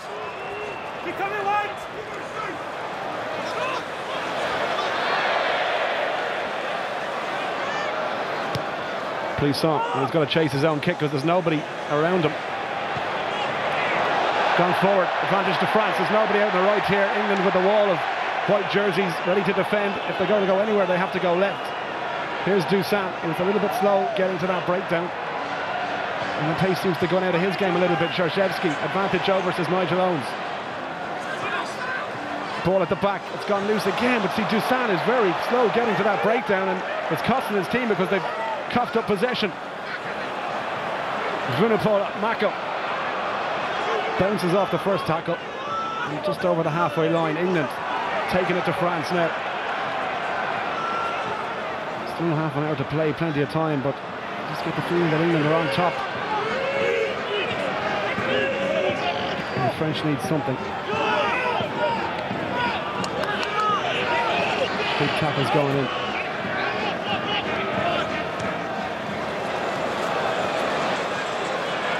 Cross for a kick, not a bad one's going to find touch. Pressure back on France. Well, that's better out of Farrell in this second half. When it's not on, he's just turning the screw by putting it into the space behind and racking up the pressure again on that French line out to find their markers. And France, and whether it's tiredness or not, but England's certainly looking to be the more sharp at this point in the match, and they're just building through the phases. And the powerful line running from the Vunipola brothers.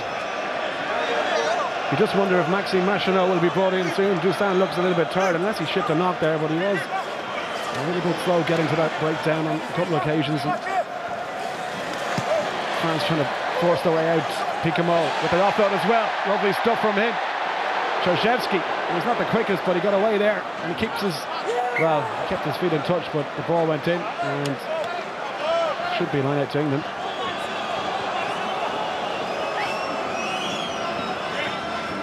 Good break from Czerszewski.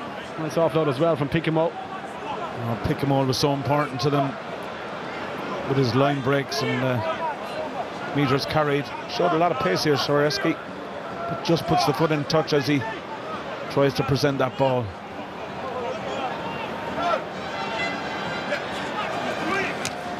France win the line out. That's a first.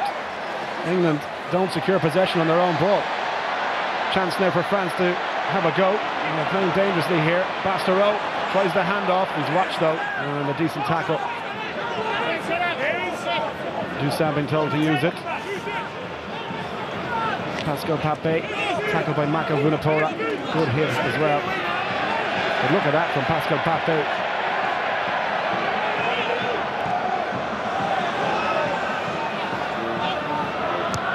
Clisson, straight down the middle. Good. Wants a runner in behind him. Mike Brown's after this one. Might be a little bit too far for him though. Clisson can't hold it. It's coughed up possession. Good followed it. Advantage to England for the knock-on. And a queue of players lining up on the right-hand side. Robshaw opted to take the tackle there. Still plenty there for Kerr. 12 trees. Tries to go through. Brought down by Slimani. For Farrell to use. Oh well, trying to go in behind.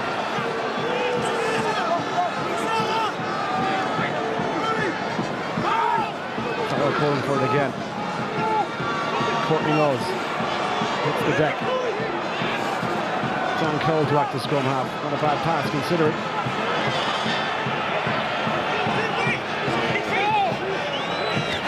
Vunipola drops that shoulder. He won't go through Bastereau. He prides himself on those contacts, and England still have possession, and they're just being measured in what they're doing with it here, sizing up the French defence and seeing where the weakness is. They still have it, and they're still going forward. Farrell lining up outside him. France being told to leave it right in front of the post, but they didn't act quickly enough, and it's the penalty advantage for England right in front of the post. Drop goal, sure, why not? Nothing to lose. It's gone over. 3 points from Danny Kerr. 21-16, the gap is now 5. Well, when it was through the penalty or the drop goal, it was important to take the 3 points back to the halfway line, just stretch that lead, and just to reinforce in the French minds that England are starting to build and take control of the game. And again, Machinot is now on for Jean-Marc Dusan. Yeah, he's just looked tired, Dusan, in the last few minutes, and either scrum have to be at full tilt here. It's just the ball's been kept alive so often. There's not much breaks in play. Clisson and France need to get back into this game. They're 5 points down. We've 22 minutes left to play in Paris in the opening round of the 2014 RBS Six Nations. Vunipola.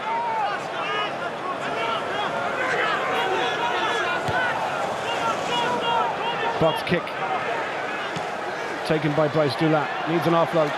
Nobody there to help him. As well just to recycle that ball. First touch for the new scrum half. Machinot.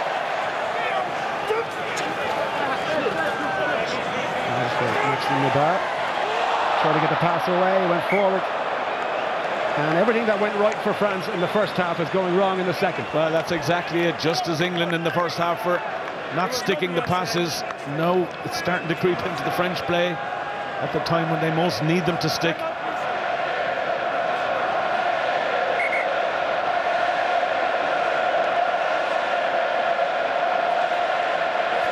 Tom Young's getting ready to come in for his 13th cap, so Dylan Hartley will go off. And he'll add another injection into that English pack. Very quick for a hooker. Well, he's really dynamic, isn't he? And just when maybe the French legs are tiring a bit further, that extra bit of pace and coming from the hooker, getting those all-important line breaks.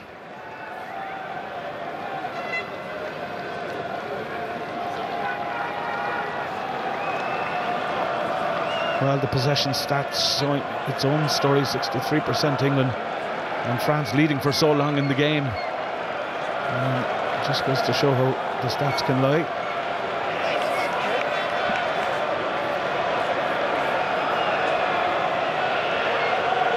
Rizzi Fofana, well,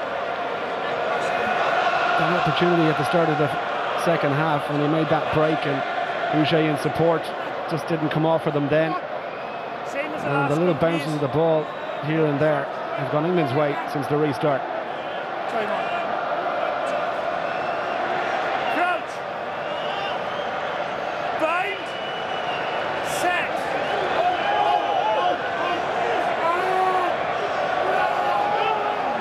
The feed from Danny Kerr at the back with Vunipola to the scrum half. It's a clever little grubber kick through. Machinot has to go back. Next to Nadar, trying to dance his way out of trouble. There for the scrum half though. And Peason calling for a bit more structure before he gets it. He wants the forwards to take it up again. Vunipola makes a good hit. So too Rob Shaw, who's been full of work really for the last 60 minutes or so. Box kick from Machinot. Georgievski's after this one. Makes the tackle. France are not out of this one by any stretch yet. Only 5 points in it. Dula. Inside his 22. That's a pretty good kick as well. Brings play all the way down towards that England 22. They'll take it quickly. Danny Kerr. Not the best kick from him. Back goes Rouget. Got a runner outside him now. Carry on from him. It's not a good one though. It's given possession to Mike Brown. And France, just when they need to hang on to the ball, are kicking it away. And the crowd reacted with a bit of a groan when Rouget sent that one up in the air there. Carry from Dan Cole.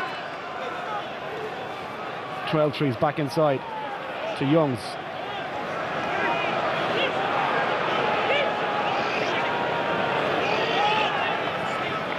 Farrell to Wood. Tackled by Maestri.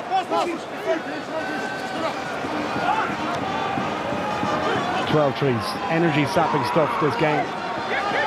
The fitter team you feel in the last 20 minutes, it'll count for an awful lot. The little break from Farrell because he needs support. He's looking everywhere but nobody with him.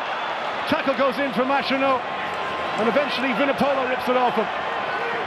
Billy Vunipola hits the ground.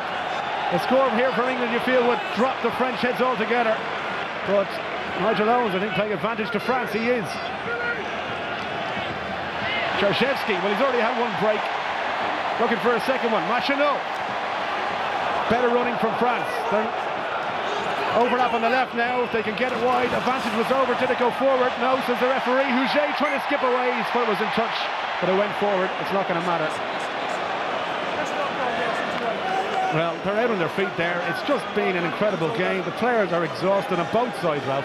Absolutely, and I mean, the commitment from both sides has been immense as well. The hits, the tackles, and even the English players suffering as well. Onyanga just not being able to hold on to it on that occasion, and Rouget, he puts the foot in just there.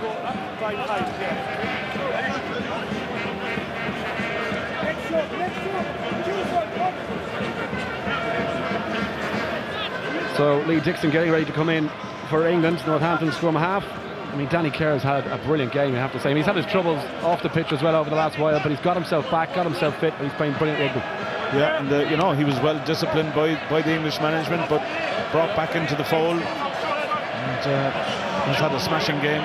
Sure, Conor O'Shea gave him a few flakes as well in his time, but Danny Kerr goes off with 20 minutes to go, and Dixon comes in. Dixon, another player in form. He's holding off Can Fatuali at Northampton, so it'll tell you how well he's playing. And I also see Ben Morgan getting ready to come in, so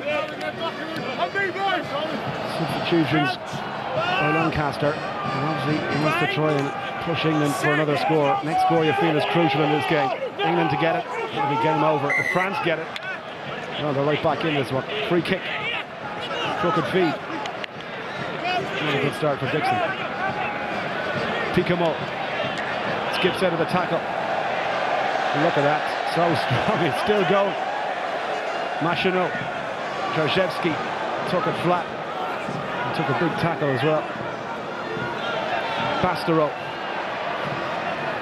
to Fofana. Centres combining just to keep possession alive. Machino picks it off the ground. It's been a bit of a burst since he's come on. Dulin hits the ground.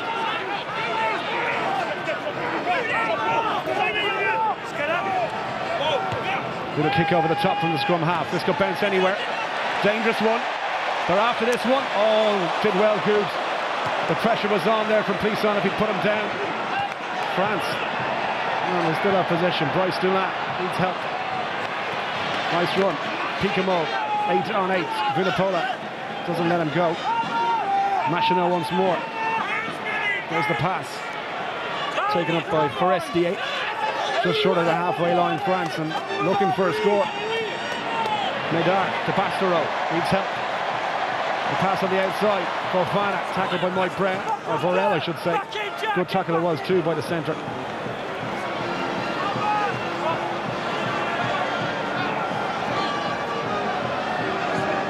French fans at the Stade de France trying to inspire their team. Dulin looks for the corner, needs the help of the bounce though. That's not a bad kick.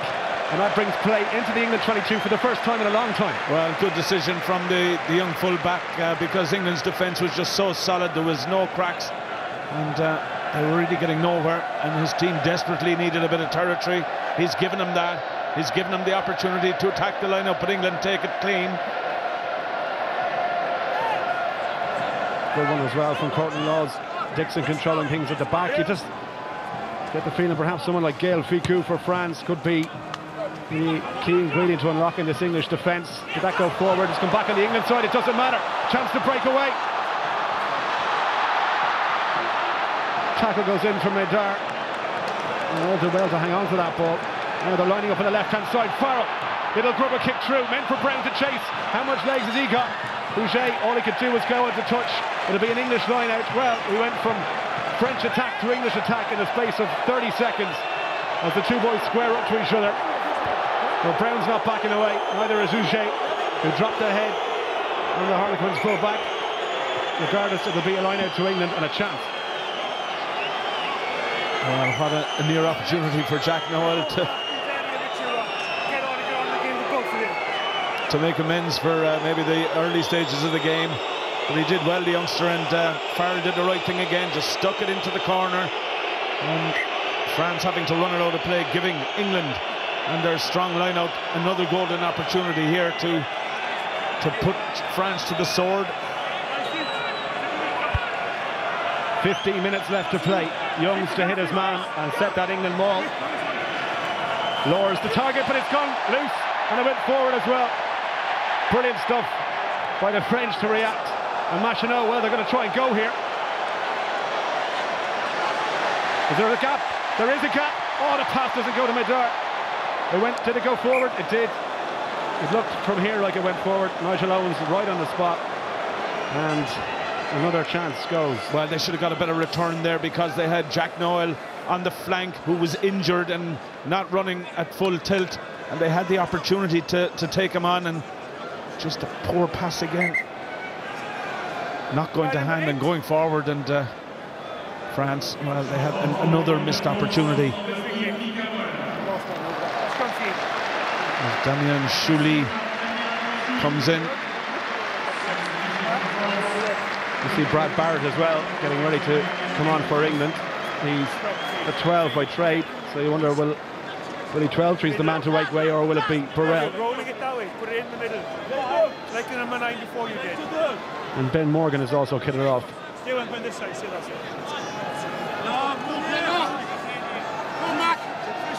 Time out. You're 10 minutes a second.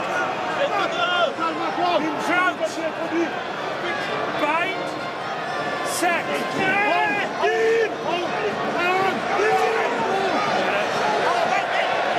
Better feed from Dixon this time. Back from Vunipola to the scrum half. 12 trees with a decoy in the back. It went forward as well from Noel. Advantage against England. And France will get the scrum this time. They need something here. Well, it was just a bit too complicated there from England when maybe there wasn't any need for it. More direct route, ball carrying from the back of that scrum, tying the French in, but they went for the the training pitch move didn't come off, and gives France the turnover and an opportunity, two sides of the field to attack here. France haven't scored in the second half, and you can see what England were trying to do there, but well, the combination of a bad pass and in the right place to take it. England 14 and number 8, please. Going to go off now. So Billy Vunipola, who's put himself about, he's carried an awful lot of ball, made an awful lot of tackles as well, is going off. Ben Morgan comes in, and Barrett is going to come in, and I think it's Noel who's going to make way. Number what? What number? England 14, please. So Jack Noel, his first cap comes to an end. I'm sure he will have fonder memories as his international career grows, but you know, England are winning. He's leaving the field with 5 points up. So, and to be fair, you know, he recovered with a decent second half, having had that awful start. It's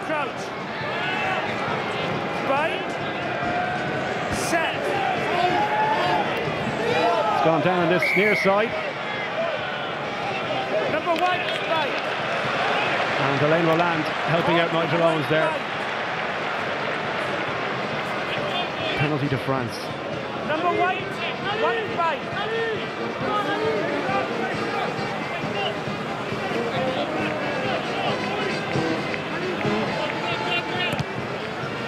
Royce Dulin looks for the safety of the touchline. France will have to put in for the line out. And this is, I suppose, with the clock running towards 80 minutes, what, 14, 13 minutes left to play. Ralph, France need to get something on the scoreboard here. Well, they need to spend some time in the English half and try and build a bit of pressure. They haven't had the opportunity to do that in the entire second half, really, and you know, haven't really hurt England in terms of flooding runners at them and testing their defence. Ball went to the back. It wasn't the plan, but it's okay. And France still have it. Morgan trying to rip that free. He's a strong player, the Gloucester number 8, and still there for France. Taken up this time by Antoine Bourbon. Ball in behind. Plisson looks for runners. Bastereau dropped that shoulder. And still options both sides. It's come back on the English side. Did it go forward? It did. First knock on. France will get the scrum. And they might prefer a scrum here because they've been on top all day in this particular set piece. Now he's giving, it's French. The French have the scrum. First offence was at the knock on. Time out.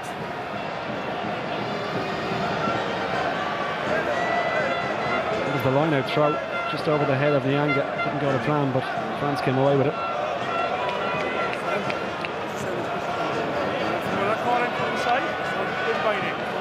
Give attention to Courtney Laws. He took a bit of a knock to the head there. Courtney.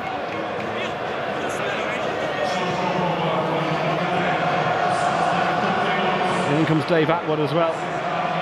So Courtney Laws makes his way to the sideline, unable to continue. Atwood comes on for his 6th cap. The bad second row. And he's going to have to pack down in the scrum here.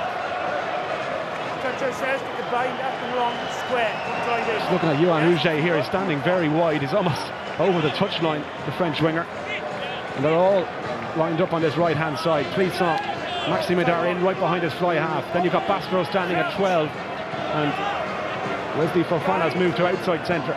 So there's a training ground move coming here. Let's see if they can make it work. It's gone down again on that English scrum.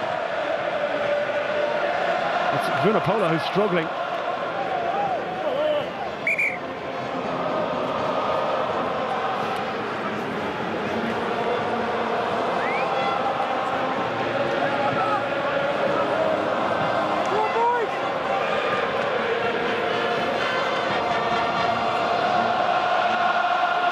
Well, the crowd, the French crowd, doing their very best to try and lift their side once more.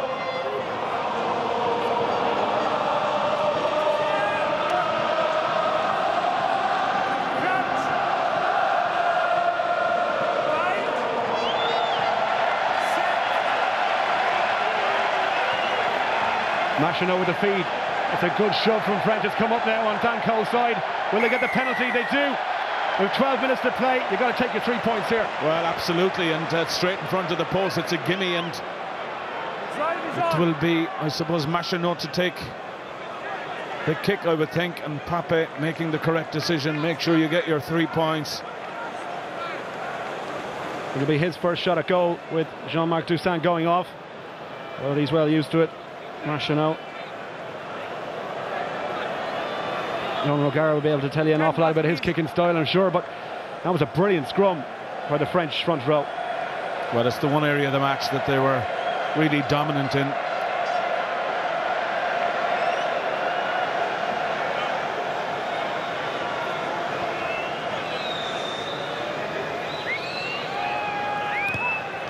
Straight between the posts, 3 points France, and they are 2 points behind England.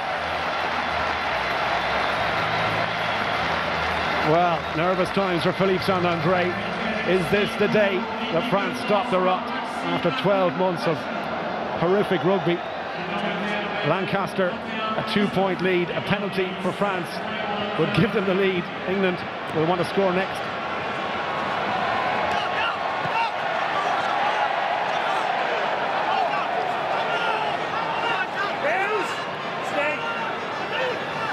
Box kick from Machinot.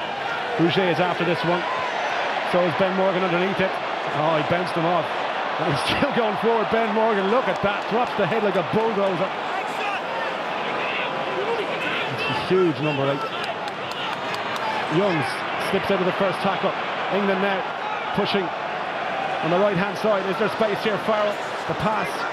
Well, it was a dangerous one to Wood because Bastereau was right up in his face. There for Dixon to Dan Cole, tackled by Pascal Pape. Farrell.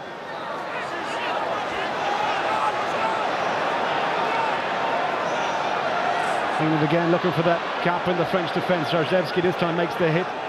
It's at the back. Dixon, patient stuff from him. Wood, another carry, tackled by Burbrand. Looks from Mako Vunipola. Hits the ground. A drop goal here will put them back to 5 points. An outside penalty range for France. Brown takes the tackle, but he's run into trouble here. He's got to get this one back. Has to get it back. And he does so. Robshaw standing outside. It's Atwood who carries. Support from Morgan. Again, riding deep. Perfect area for a drop goal if Farrell was to fancy it. Good has dropped back, but they're still going forward. England pushing for a try. Nigel Owens had indicated a penalty in that movement, and now he's giving it. If an advantage comes, he's still playing it. France, well, they'd stop there for a second. We'll go back right in front of the post. Again, undoing all that good work. It looks like, well, with 8 minutes left to go, France are going to have to score a try. Well, the crowd not happy, but all that pressure came from Rouget when he chased the box kick. He didn't make certain of the tackle on Morgan. It was a feeble enough attempt, and 3 minutes later, and numerous tackles later, it ends up with a penalty opportunity to England and to get that 5-point margin back.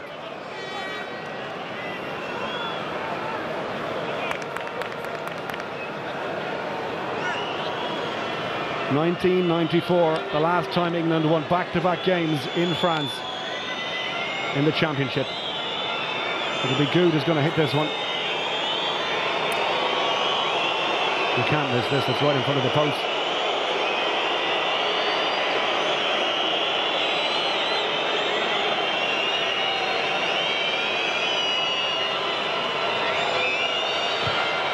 Right-footed strike. Flags go up.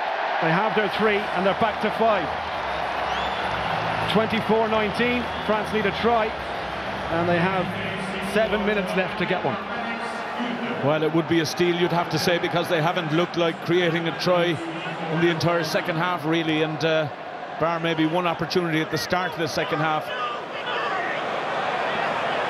Pack a little bit slow to get up there, and they've allowed Morgan time to gather that ball, have a look, and get his legs going. The French pack understandably tired, but they've got to put it in for the last 7 minutes if they want to try and overturn England here.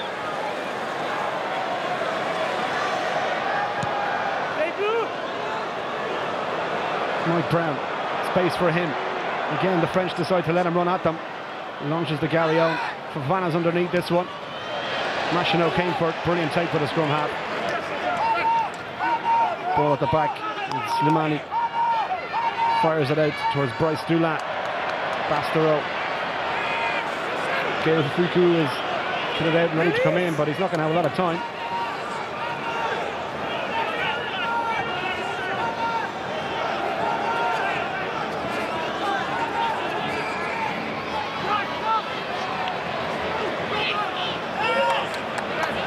Good tackling there from England. Morgan as well. He's not letting go. It's gone loose.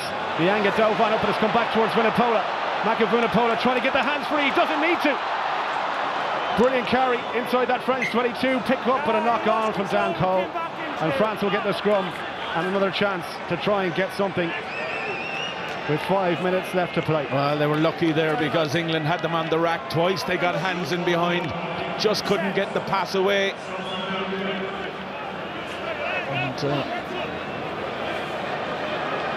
Gail Ficou comes in, Bastereau makes way, but as you said, Hugh, 5 minutes is not a lot of time to make an impact. And actually Bastereau hasn't been very effective anytime he's got ball. I mean, a little bit sluggish perhaps, and well, the English defence, you have to say, had him well marshalled throughout the entire match, and he never got that clean line break that might have got the outside backs away.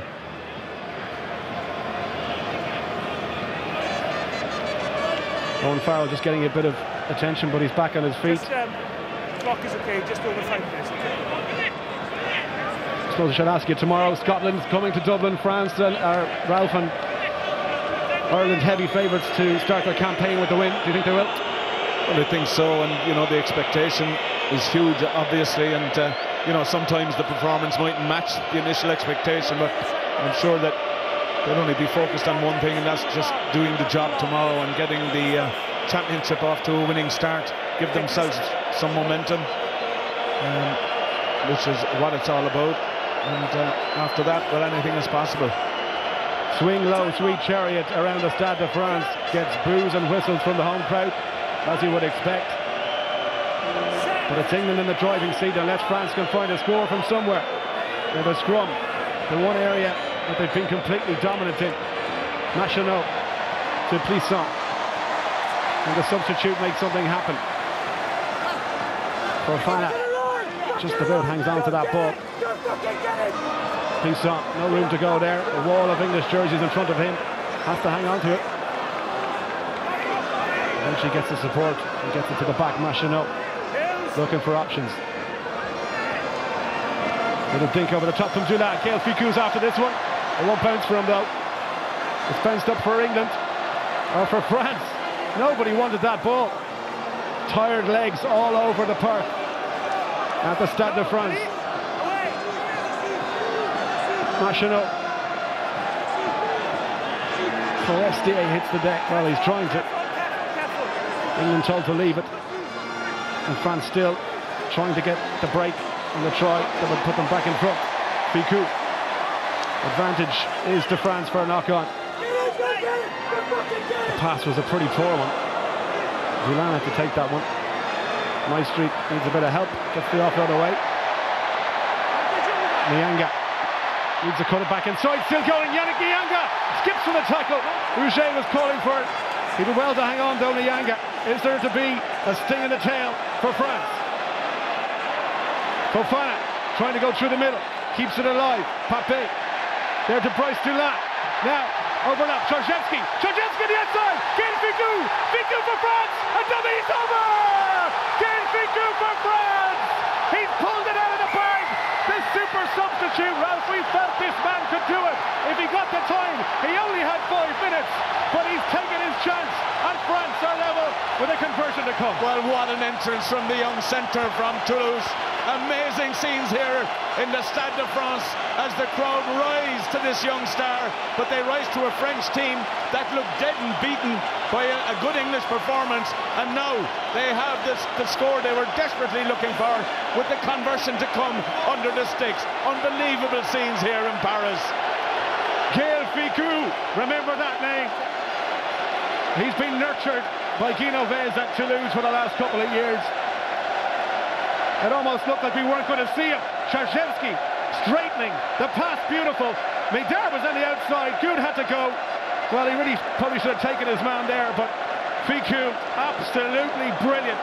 Well, Szarzewski did brilliantly there. He ate up the ground to make the 2-1 possible, and then it was decision time for good. And to be fair, it was Hobson's choice really, because the ball was going to go outside on the 2-1. The run-in would still have been under the sticks, as Machineau surely will slap this to give France the lead. Under the post for 26-24. No problem. Well, it's not game over quite yet, 78 minutes, but they've given themselves every possibility of the best start they could have wished for after last year, as Ficou rose to the occasion, the crowd rose to him, and can they now close it out? France need to get their hands on possession. England desperately need a score. It's Pascal Papé. The restart probably not one of Farrell's better ones. Machineau. Surely he's got to keep possession. Blocked down. Bryce Dulin was in the right place at the right time there. We've got just over a minute for France to hang on, and just over a minute for England. Any score will do. Machineau at the better kick. Over the halfway line, Morgan. France come up on a line. They're going to have to cut him down as early as possible. England looking to get momentum.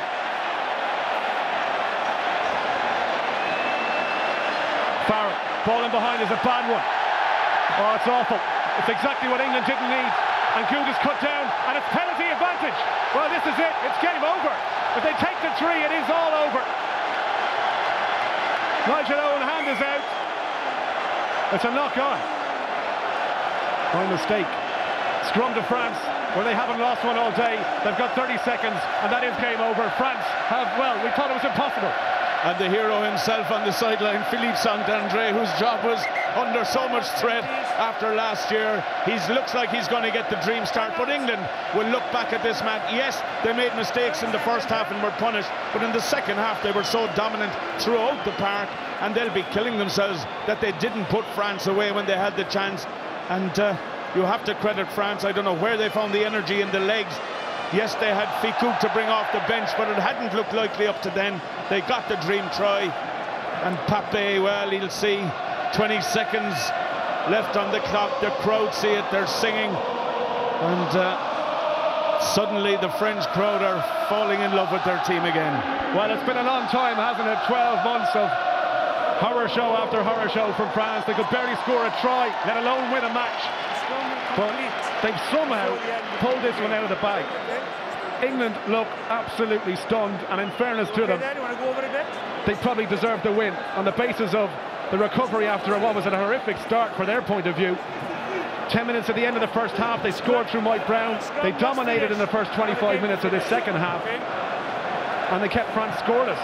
But just when you thought it was theirs to lose, Gaël Ficou, substitute, comes in.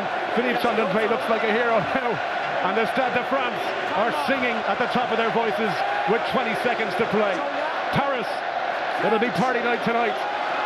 As they say, you don't win a championship in the first weekend, but you can certainly lose it. And England, well, they'll be up against it now. France have 3 home games. England shoving for all their worth. It's gone down. Is there another twist? Oh, no, wait, come on. We'll reset. Well, what a time this would be for France to lose their first scrum. Did you see them beneath? Philippe Saint-André, France international, third on the all-time try list with 32 behind Serge Blanco and Vincent Clerc. His coaching stats very much open to debate, but tonight he doesn't care. He has managed to drag France to victory.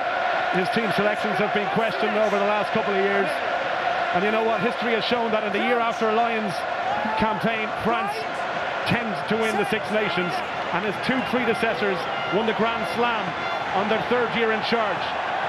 This is his 3rd year in charge. This is game over. 80 minutes have gone, and the Stade de France erupts into celebration. France have beaten England.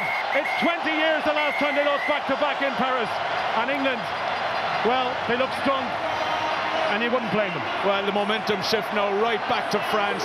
3 home games, it sets up their championship, but England will rue all those missed opportunities today. Well, France have 3 home games, including next week against Italy. You'd imagine on the basis of this performance they'll have too much. England have to regroup. They can be proud of their performance, but it wasn't enough. And the hero, Gaël Fickou, well, watch out for that name for the rest of the championship. An incredible game at the Stade de France. Johan Huget named the man of the match. Final score, France 26, England 24. Tom.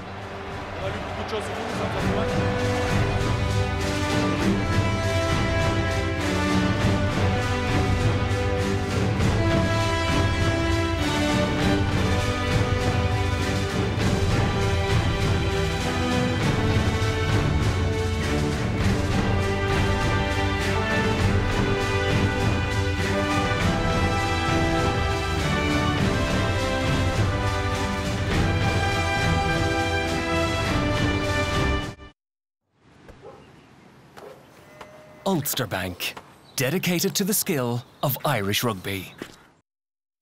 I want you to fire the fat people. What? They're lazy and they're slow and they make me sad to look at. Oh, Dale, come on. You know that I like to fool around. Mr. Anderton. I own you, you little runt. 3 friends who despise their bosses plot revenge. We gotta hire a professional. I'm gonna be your murder consultant. Why don't you kill each other's bosses? You do it right, you ain't even gotta be there when it goes down. The Irish television premiere of Horrible Bosses, Wednesday at 9:35 on RTE1. The all-new Fiat 500L MPW. It's a little bit flexy. And with a 3rd row of seats, there's even more room and more possibilities. The Fiat 500L MPW, the newest addition to the Fiat 500L family, starting from €21,750.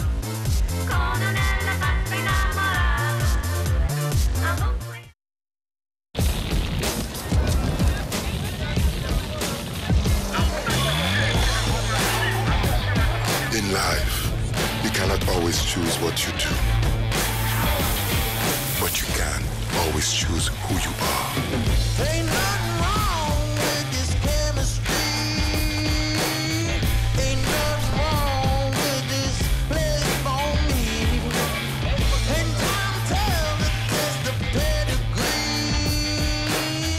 Experience is another one meant for me.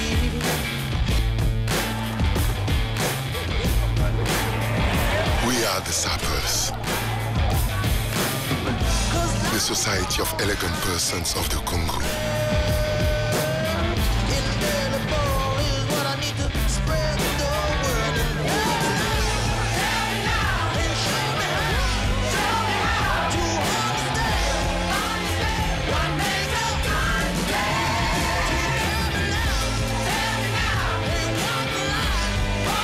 You see, my friends, with every brace and every cufflink, we say, I am the master of my fate. I am the captain of my soul.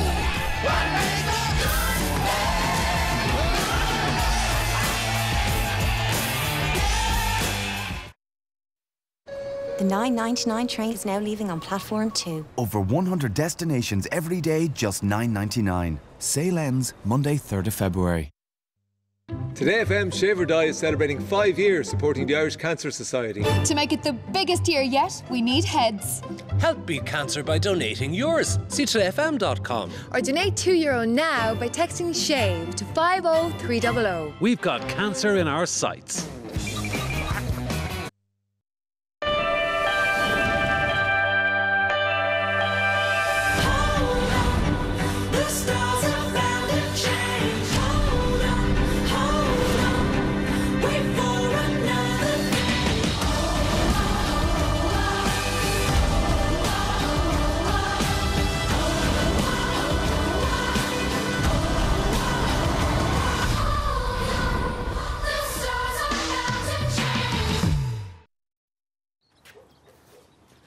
Ulster Bank and the RBS Six Nations.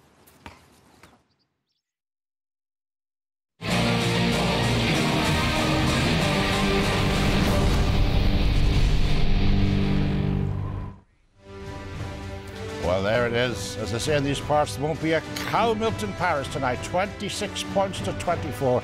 A magnificent victory for France. And this 20-year-old Colgay Ficou picked the ball up and he ran and scored the magnificent try. Let's go, Ronan. People in Connacht will remember him because he scored 2 wonderful tries for Toulouse against Connacht.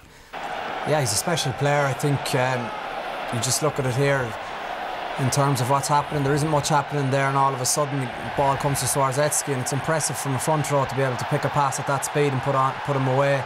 Probably a few defensive errors. I think Good has to make Ficou pass the ball. It's just too easy with that, so much at stake. I think a lot can happen at that speed. The ball could fall out of his hands. Anything can happen, but just to let him run in, I think you've got to hit the man there and potentially stop the ball. But you know, fair play to Ficou.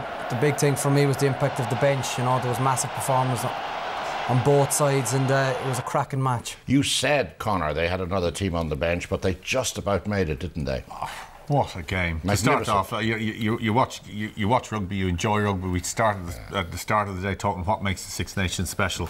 That makes the Six Nations special. Both teams